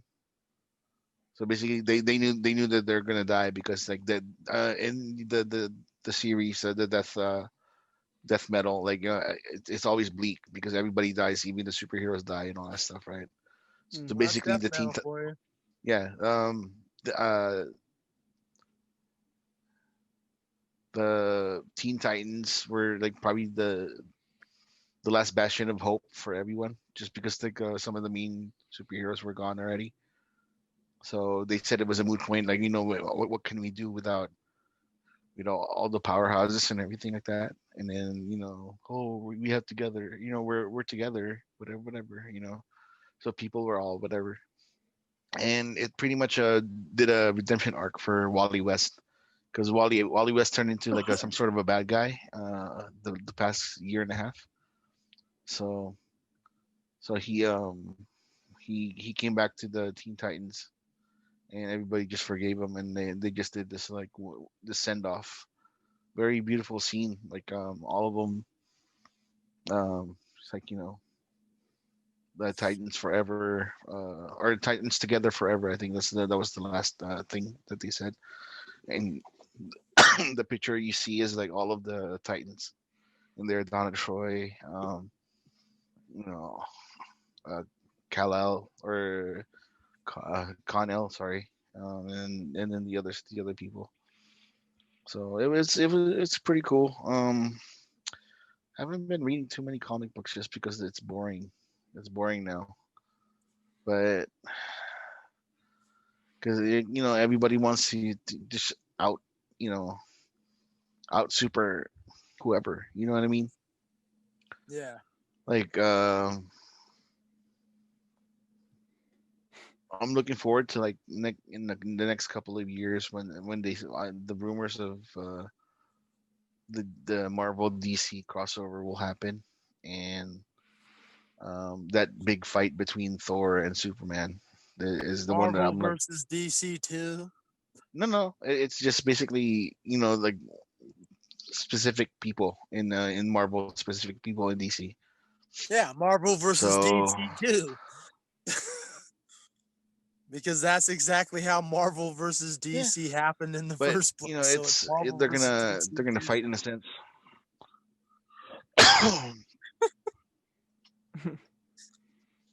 Like what was that? Um, Doomsday Clock ended last or this on 2020 also. So it's It over? Yeah, Doomsday Clock is over. Okay. It actually showed the importance of Superman in the realm of the DC universe. Um, because the reason Doctor Manhattan changed all these things is because he was curious.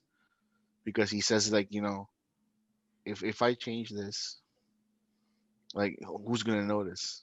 And of course people notice and everything, right? But he says that it all started with the very first one, with the very first superhero, Yep, Oh I dug that.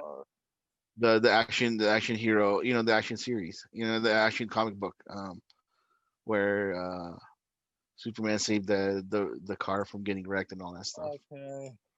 So he says like he was just curious at the fact that like how Superman is always the main constant when it comes to the DC universe. How no matter what the odds are, he still remains hopeful. He still remains strong and upright, and always wants to do the good things and all that stuff, right? And yeah, and then at that point in the scene or in the end of that particular comic, he mentioned that in the future, Superman will face the God of Thunder, and a green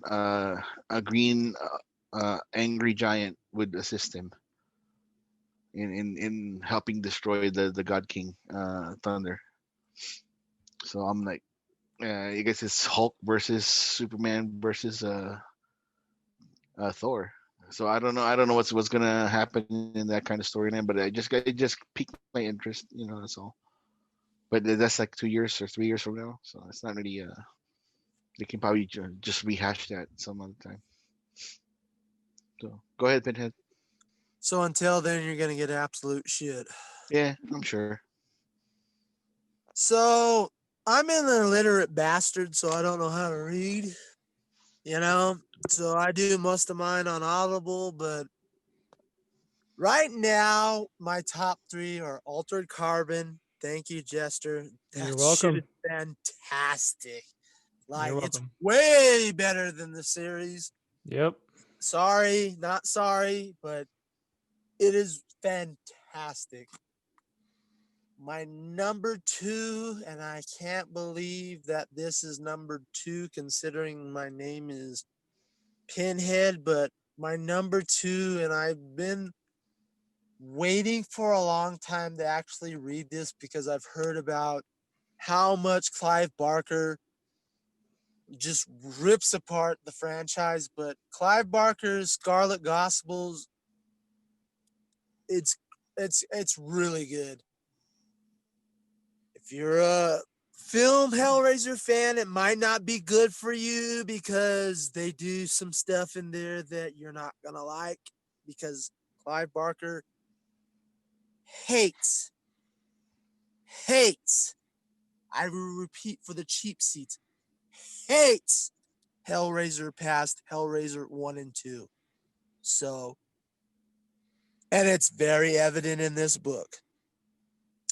My final book would be The Stand. I'm rereading it and listening to it because of this piece of shit series, and it reaffirms how much I fucking hate this series on CBS All Access. I wish whoever decided to go this way and make this a non-linear story where you completely throw out the first half of the book.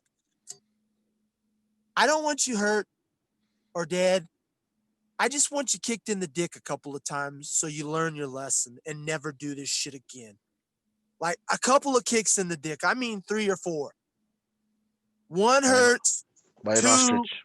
exactly. I want a couple of kicks so that way you either learn not to do this shit again and do better next time, or never do it, never make another thing again. Because The Stand is egregious. The new series is just terrible. And reading this book again for the third time, because I've read The Stand 2 times already, this is the third time where I've actually listened to it on Audible and paid attention even more. Yeah, the new miniseries is garbage. So The Stand would be the end of my book, because I didn't read much. Like I said, I read Altered Carbon and The Stand, and that's it. So, Nice. oh yeah, and the Scarlet Gospels. Cool. Alrighty. Then next up, I have best animated film. So honorable mentions for me are Soul from Pixar and Trolls 2 World Tour, just because my daughter loves that movie, and I like that they what they did with the story, and they actually introduce you, because in the first Trolls movie it's all just poppy music, but they actually expand the world of Trolls and introduce you to different genres of music. And like I mentioned to Pinhead, my daughter loves Crazy Train, That's so because awesome. Ozzy Osbourne is That's so awesome. is Your a character daughter's in the film. awesome. Like, that's fucking awesome, man.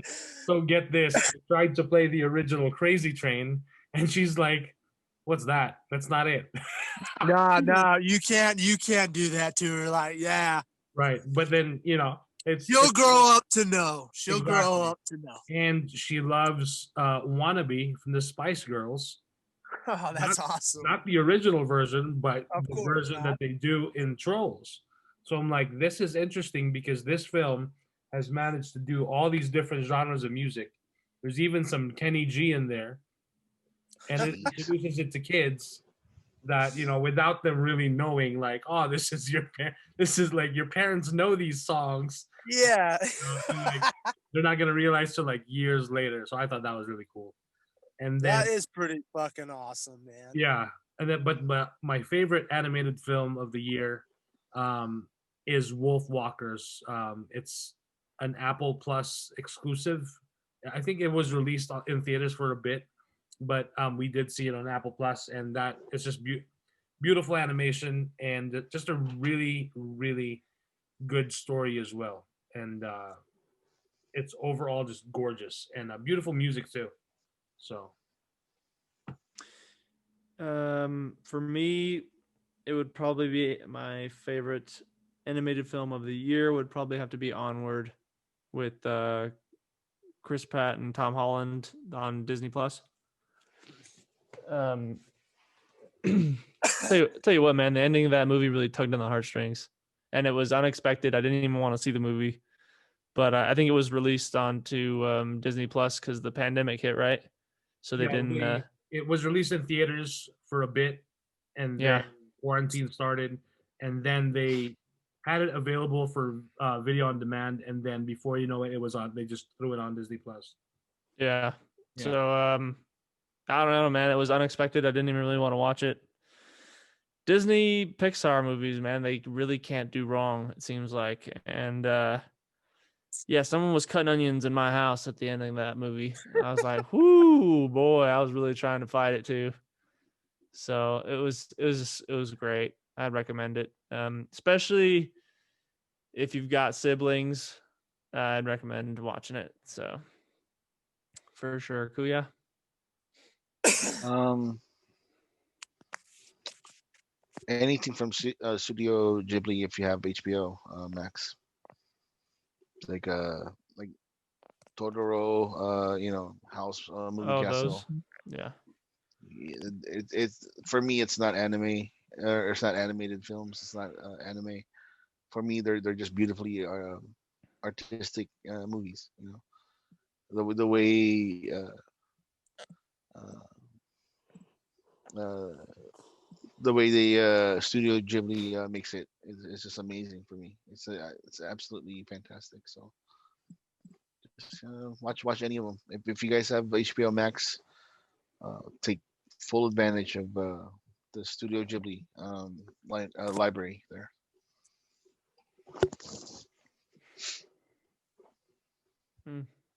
Pinhead. Pinhead? That is definitely one I will check out because I've been hearing pretty good things about them. I've obviously seen. Isn't Princess Mononoke part of that? Yep, That's the only one I've seen. So that's the best starter to yeah, start with. that one is it really is, and I'm gonna go further. But I haven't seen really anything animated this year. I'm not an animated guy. If I excuse me, if I had to say anything gun to head, I would pick Justice League Dark Apocalypse. That was fantastic. Just having a rated R True. animated film makes me feel good because it's for people like me. I want the darker, more intense F-bomb movies. So that one was good. Um, I don't know if Superman Red Sun counts. That one was awesome. I saw that this year. And what was the other one I saw? I saw one more that was really good. Coco. I can't remember what it was, but it was for me. It's Superman, Red Sun, and Justice League Dark, because those are the ones that stick out that I was like, yeah, those were the movies I saw this year that I actually bought with my own money and have. So yeah, those are the two that I saw this year that I was really impressed by, especially Justice League Dark Apocalypse. That was great. So Alrighty, awesome. Next up, I have Best Actor and Best Actress. I'm just gonna combine them. Best Actor for me, hands down, is Pedro Pascal for the year. Just for The Mandalorian, and then of course he does some great stuff in Wonder Woman 84. And he also has that Robert Rodriguez like kid superhero film. I still need to watch it. Trying to watch it with my daughter. So, and then for Best Actress, it's gonna be Anya Taylor-Joy for me for The Queen's Gambit, and Gal Gadot for Wonder Woman 1984.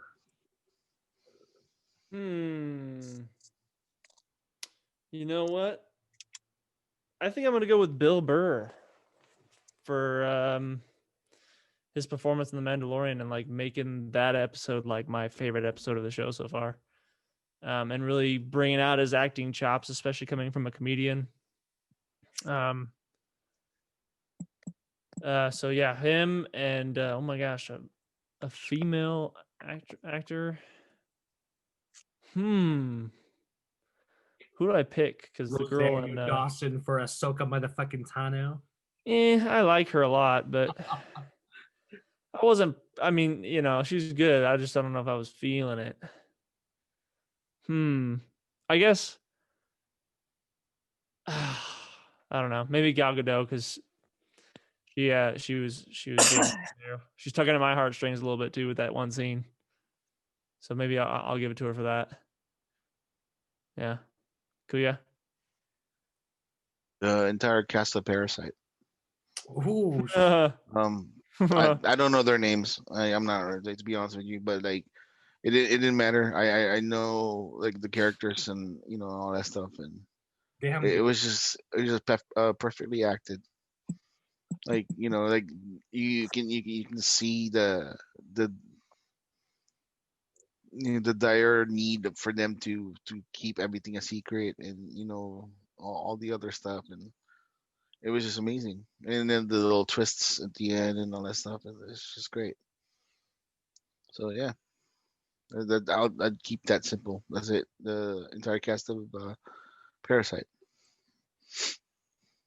Nice. Pinhead.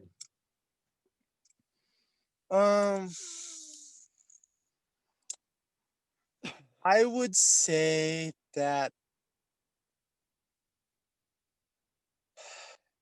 Okay, so Gal Gadot comes close, but I have to go to Jernee Smollett from Lovecraft Country. She put on a fantastic performance, and I'm probably saying her name wrong, but it doesn't. She is a phenomenal actress. She started as a kid actor, and she's really proving how phenomenal she is. She was in Birds of Prey, wasn't she? Yep. Yeah, she's in Birds of Prey. She's what's her name? Black Canary. Yep. And she's phenomenal in Lovecraft Country. She's awesome. Like, you really feel her pain, you feel her joy. Like, she sells it, and she's just amazing. So I would give it to her for Lovecraft Country. For a man, it would be a close tie between Washington's character in Tenet. Okay. Because he's proving that he is, with Black Klansman in this movie, he is stepping up to his dad's potential. And just weird that actually, the only person that edges him out is Riz Ahmed. Riz Ahmed's performance in Sound of Metal was so phenomenal that if he doesn't at least get a nomination, it will be absolutely it'll be an embarrassment. It'll be an embarrassment. Especially if some random white boy gets it, like it'll be an embarrassment. So I really I think Riz Ahmed is where I'm at right now this year so far. He's phenomenal. Cool. Just the way he portrays being deaf and all the work he had to go through, like I said, with the metal band, learning to play drums for 6 months and learning to sign legitimately. Yeah, Riz Ahmed is my male actor of the year so far. So I haven't seen anyone better. Cool. Alrighty. My last category. Best announcements of the year. So Announce? Yeah. Oh, like movie announcements? yeah, hell yeah. So most anticipated. Hell yeah. Okay. So my runner-ups are the Lucasfilm Disney Investor Day announcements. The fact that we're getting, well, we knew we were getting a Kenobi series, but the fact that we're getting Hayden Christensen back, oh boy, that's awesome. For a rematch, baby. And then Rogue Squadron film, we're getting that's amazing by from Patty Jenkins. And then of course the Ahsoka series, which was expected. And then you've got like so many shows like coming up, so many series. And then sorry, that's a thing that Pinhead and I like to do, to throw into Yeah. the show every once in a while. my next runner-up is from the DC fandom summer virtual convention. The announcement of Michael Keaton coming back to play Batman and Ben Affleck in the same movie in a little movie called Flashpoint, or at least the Flash movie. We're not sure if it's going to be called Flashpoint, or just Flashpoint. But yeah, of course, my biggest top announcement of the year is something that I've been waiting for the longest time. Zack Snyder's Justice League, so which is coming fairly shortly in March. So, and the fact that that was announced finally, the haters can suck it. So, yeah. I don't know if I have any announcements that like really blew me away this year. Really? Yeah. I know that sounds horrible to say, but like all of them, I were kind of like, I guess I'll have to wait and watch. Oh, nothing like the book of fucking Boba Fett. Remember, I didn't really want a Boba Fett show. Oh, that's right. But you're getting I know. I'm getting one, and I'm gonna suck up every drop I can. You betcha. But I'm still not like psyched about it. Like I'm kind of. Yeah, I'm disappointed that we're not getting season 3 right away of The Mandalorian. You know, that kind of bums me out. So I'm excited for the next season of Star Wars television that we're gonna get next year. But I'm cautious for some strange reason. But I think if I really had to dig deep at all the announcements this year, I think Rogue Squadron is the most intriguing to me, aside from the Acolyte. Just because I've always loved the dogfighting in the Star Wars movies. So, I mean, I think my favorite, like one of the reasons why I like Rogue One so much is because that third act when they're fighting to open the gate to the planet. So to see like a full on like squadron movie is exciting. Like just like Top Gun, Star Wars, like come on, man, that'd be awesome.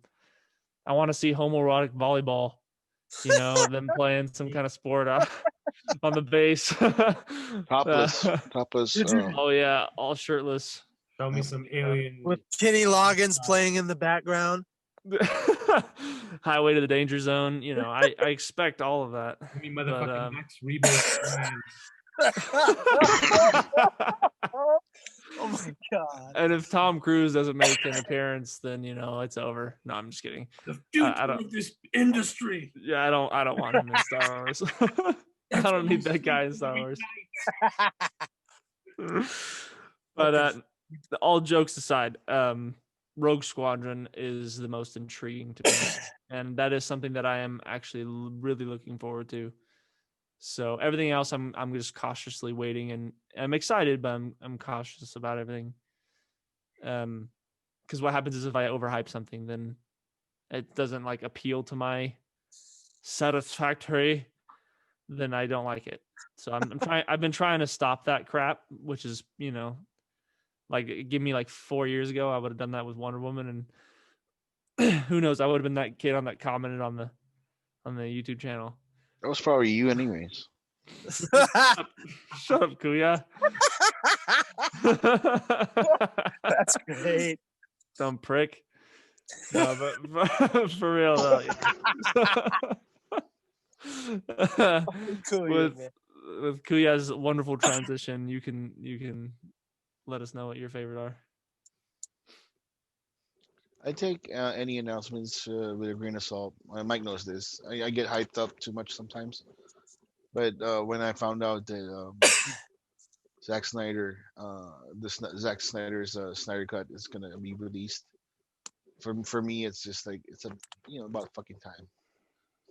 You know, one thing I'll be super hyped up for is if they make a Man of Steel 2 release, like announcement, just saying, hey, you know what? Just because you guys are watching Zack Snyder's Justice League, here's a preview, or here's a preview of the next project, and it's gonna be fucking Man of Steel 2 over there. I don't know. That would be cool, right? It may not That would happen. be But nice. it may not happen, but hey, I'm just saying. It'll never happen because of these fuckwits, but hey. Yeah, Henry Cavill. Like I guess Henry Cavill is trending in Twitter. Henry Cavill Superman. Or Well, something. yeah, Yeah. 'cause Zack Snyder tweeted about him. Henry Cavill Superman. Well, that's all well and good. Like we can all wish for it, but at the end of the day, it's up to Hamada. So, He needs to. He needs to. and he fucking- shows no signs of actually caring about a sequel to Man of Steel. So, What a dickhead. yeah, and he's gonna be there for a little bit longer. So, who Yep. knows if we'll ever get one? Yep. Yep. Fucking enraged with that. It's ridiculous. Anything else, Kuya? That's it. Those are the only two announcements that I care for coming 2021. So So now that you're a part of the initiated, I don't know why you didn't announce this, but everybody knows what I'm excited for. The three things I'm excited for, if you know me. One is Denis Villeneuve's Dune. yeah, Can't wait for that. Cannot wait for that. But more importantly, way more importantly, and I'm sorry for the Dune fans, but this has come a long time, and I need to see what this. Be nice, be nice, be nice. What this nice guy will do. I'm looking forward to seeing Halloween Kills. I don't know why, but I am, because I'm a glutton for punishment. But anyway, I'm also really, really looking forward to James Wan's new horror film, Malignant, because this'll be the transition to Aquaman 2 if he does it. Malignant, I'm very, very, very interested to see what his style will be coming off of the Fast film and Aquaman, because he hasn't legitimately done a horror movie since that. So I'm very interested to see what James Wan does with Malignant. I'm also interested. I don't know why, but if it ever gets out, I'm interested to see the new Candyman film. Although I'm very, very reserved about it. Um, and also finally Godzilla versus Kong. That's my.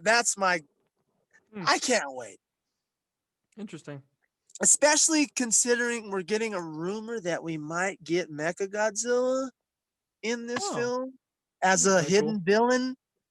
You know, if the rumors are true, and spoiler alert, Godzilla, as we know, and King Kong will team up, you know, as Hollywood loves to do it after their two big battles, you know, just like Batman v Superman, you know, they battle each other. So I'm very interested to see how they continue this cinematic universe with Godzilla and Kong. So Is their mother's name King Martha? Queen yeah, Martha? probably. So I think that's I'm more if I'm really being honest, I'm more looking forward to what we're gonna get in music this year. So but that's where I'm at. Dune and Dune is the front runner. Dune is absolutely the front runner. I have to see Dune and what he did with this. I need to know. I would have said Whether Dune, it's in but it theater broke my or heart. on huh? I said I would have said Dune, but it broke my heart that it got pushed. I know it's needed, but it broke I my heart. know. It's just I'm very interested to see because there's some casting choices that I wouldn't have made. And I think you can see him now, Jester, now that I you've can. actually finished the book. But I'm interested to see what Denis Villeneuve does because he claims this is his best work so far. He Yeah. claims that this is his masterwork. And now I'm really intrigued because he's not made a bad film. Yeah. So He far. may not be the box office sensation that everybody wants him to be, but he's not made a bad film. Not one bad film. Yeah. His mediocre films are better than a lot of the best films supposedly that are out there. So If anything, they're just visionary masterpieces. yeah, they're exactly. And I'm very interested to see what he does with Dune because Dune is a visual feast. So Dune is definitely my number one pick and an honorary mention to Zack Snyder's Army of the Dead, if I'm not mistaken. Fuck the Snyder cut. I'm sorry. Get on that shit and give me some zombie goodness from your greatness because you made Dawn of the Dead perfectly as a remake. Fuck the Snyder cut. I want the fucking new zombie movie that you do because you're awesome with zombies. So let's do that. Sorry, Mike, but fuck the Snyder cut. I want the Army of the Dead. So there's a sneak peek of the Army of the Dead in the latest issue of Entertainment Weekly, Yep. and I was reading through it, and he mentioned that uh, Zack Snyder's had this idea for a while, I and know. Yeah. when he had a meeting with one of the top dogs at Netflix, he mentioned the idea, and the Netflix CEO or like one of the guys who like is in charge of like creative, like, you know, making these Netflix original films, told Zack Snyder like, write that and we'll make Hell it. And so that's hell why he worked on it, and then, you know, they worked on it. So it's got a really interesting concept. It's got a great looking cast, and it has a 4-hour prequel animated series that'll hell yeah. debut on Netflix as well. So I can't wait. I cannot wait because yeah. I want to see what he goes into horror with. I'm loving this. Oh yeah, and then in that there's a sneak peek. So there's two shots that they and he even filmed with like an 8K camera, um, which is like it's gonna look absolutely gorgeous. So there's that scene where you see the cast breaking into the vault, and then if you look at the full size image, you see on the foreground of that shot all the money and like the everything in the vault. On the top left, right on the side of the the vault door, there's film canisters on the top shelf, and it's the same film canisters that pretty much housed his Snyder cut of Justice League. So it's right there. The Snyder cut exists. That he tweeted, and he also posted about on Vero a while back when people were saying that the Snyder cut did not exist. Those same film canisters are right there in that shot. So that's pretty awesome. Oh, I missed one thing, and this is a shout out to Dan, my boy Dan. Oh yeah. Many Saints of Newark. I cannot wait for that. Because, and I'm giving full 100% credit to Dan. 100% to you, boy. I love you. Thank you for this. The Many Saints of Newark, The Sopranos prequel. The cast is so fucking stacked. I cannot wait. John Barenthal playing Tony Soprano Sr. That alone is worth the price of admission. Wait, Then you add on Joey Diaz is in there. the Punisher is Who's playing Uncle Junior? I can't remember who's playing Uncle Junior, but the dude from Ant-Man, like I was telling you, he's playing Uncle Junior, the villain of the first Ant-Man. I can't remember his name. Yeah. He's playing it's fantastic casting, and I thank you, Daniel. Thank you. Thank you for putting me onto this because before I didn't care. I heard Sopranos sequel. Who fucking cares? But then when he told me about that, I looked it up, and not only is that cast stacked, but David Chase is writing the story. The creator of The Sopranos, you're welcome. He's writing the story, and that's going to make it phenomenal because he has to write the story because it's his baby. He knows the mythology in and out. He's the Dave Filoni of Sopranos. So, of course, he should be doing the fucking writing of this story. So I cannot, thank you, Daniel. Thank you for telling me about this. I cannot wait for that fucking movie. I might actually be more excited for this than Dune. And that's saying a lot. Wow. Because I love The Sopranos. The only show that beats The Sopranos is another HBO show, and that's called The Wire. Thank you. So that's it. The golf. I agree with The Wire. Yeah, The Wire's phenomenal. I can't wait to see a feature film on that. The Wire's phenomenal. So that's why I said, thank you, Daniel. That I remembered that. Can't wait for it. So, all righty. Well, what a list. Yeah. Yep. Oh, very interesting. Yeah, it's been quite an interesting year. And at least we didn't have, there was definitely no shortage of entertainment to look at. And that's not even everything, of course. That Octopus Netflix documentary that Kuya mentioned, I actually wanted to check it out. I just haven't been able to check it out yet. But I've heard nothing but great stuff about that one. So, all right. It just looked weird enough for me to be interested, you know. Yeah. And I heard it's beautiful. So. And this year might be interesting for documentaries, especially considering the Tiger Woods documentary is coming out soon. Yes, that's right. I can't wait for that. I cannot wait. And it's a 2 Sunday event, unfortunately, but I think it starts this Sunday. Or is it next Sunday? It's the Rise and Fall, right? Yeah. So we're coming very close to that, and I'm looking. Well, it's the Rise, Fall, and Rise again of the way they sold the trailer. It's the Rise, Fall, and Rise back up again of Tiger Woods. The Denny's waitress takes him down, but it cannot hold him down forever. So is he heavily involved with it? Or he has to be because his likeness, all of it is all over the place. So if he's not involved with it, I think about suing. That's why I say I think he is involved with it because there's just too much. Just too much. Yeah, because that's what I'm curious. Like, not to be.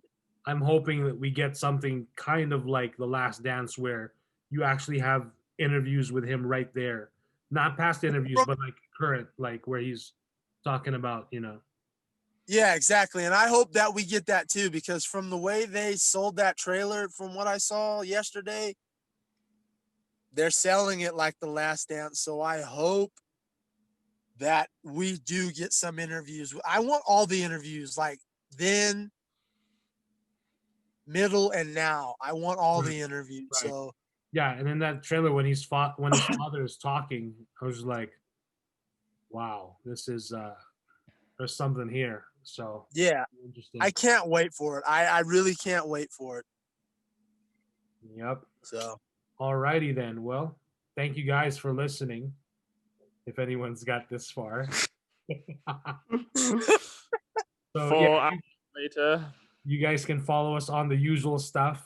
Instagram at FMANDTB. You can follow Filmmaker Mike on Instagram and at Jedi Mike 1128 on Twitter.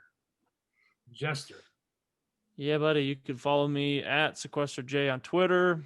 That's SequesterJester on Instagram. And shamefully, I just got a TikTok, so I'm at SequesterJester on there as well. Kuya. Old man Jimmy on Instagram. Yeah. Pinhead. well, fuckos and fuckwits, you can follow me on Facebook at James Crump.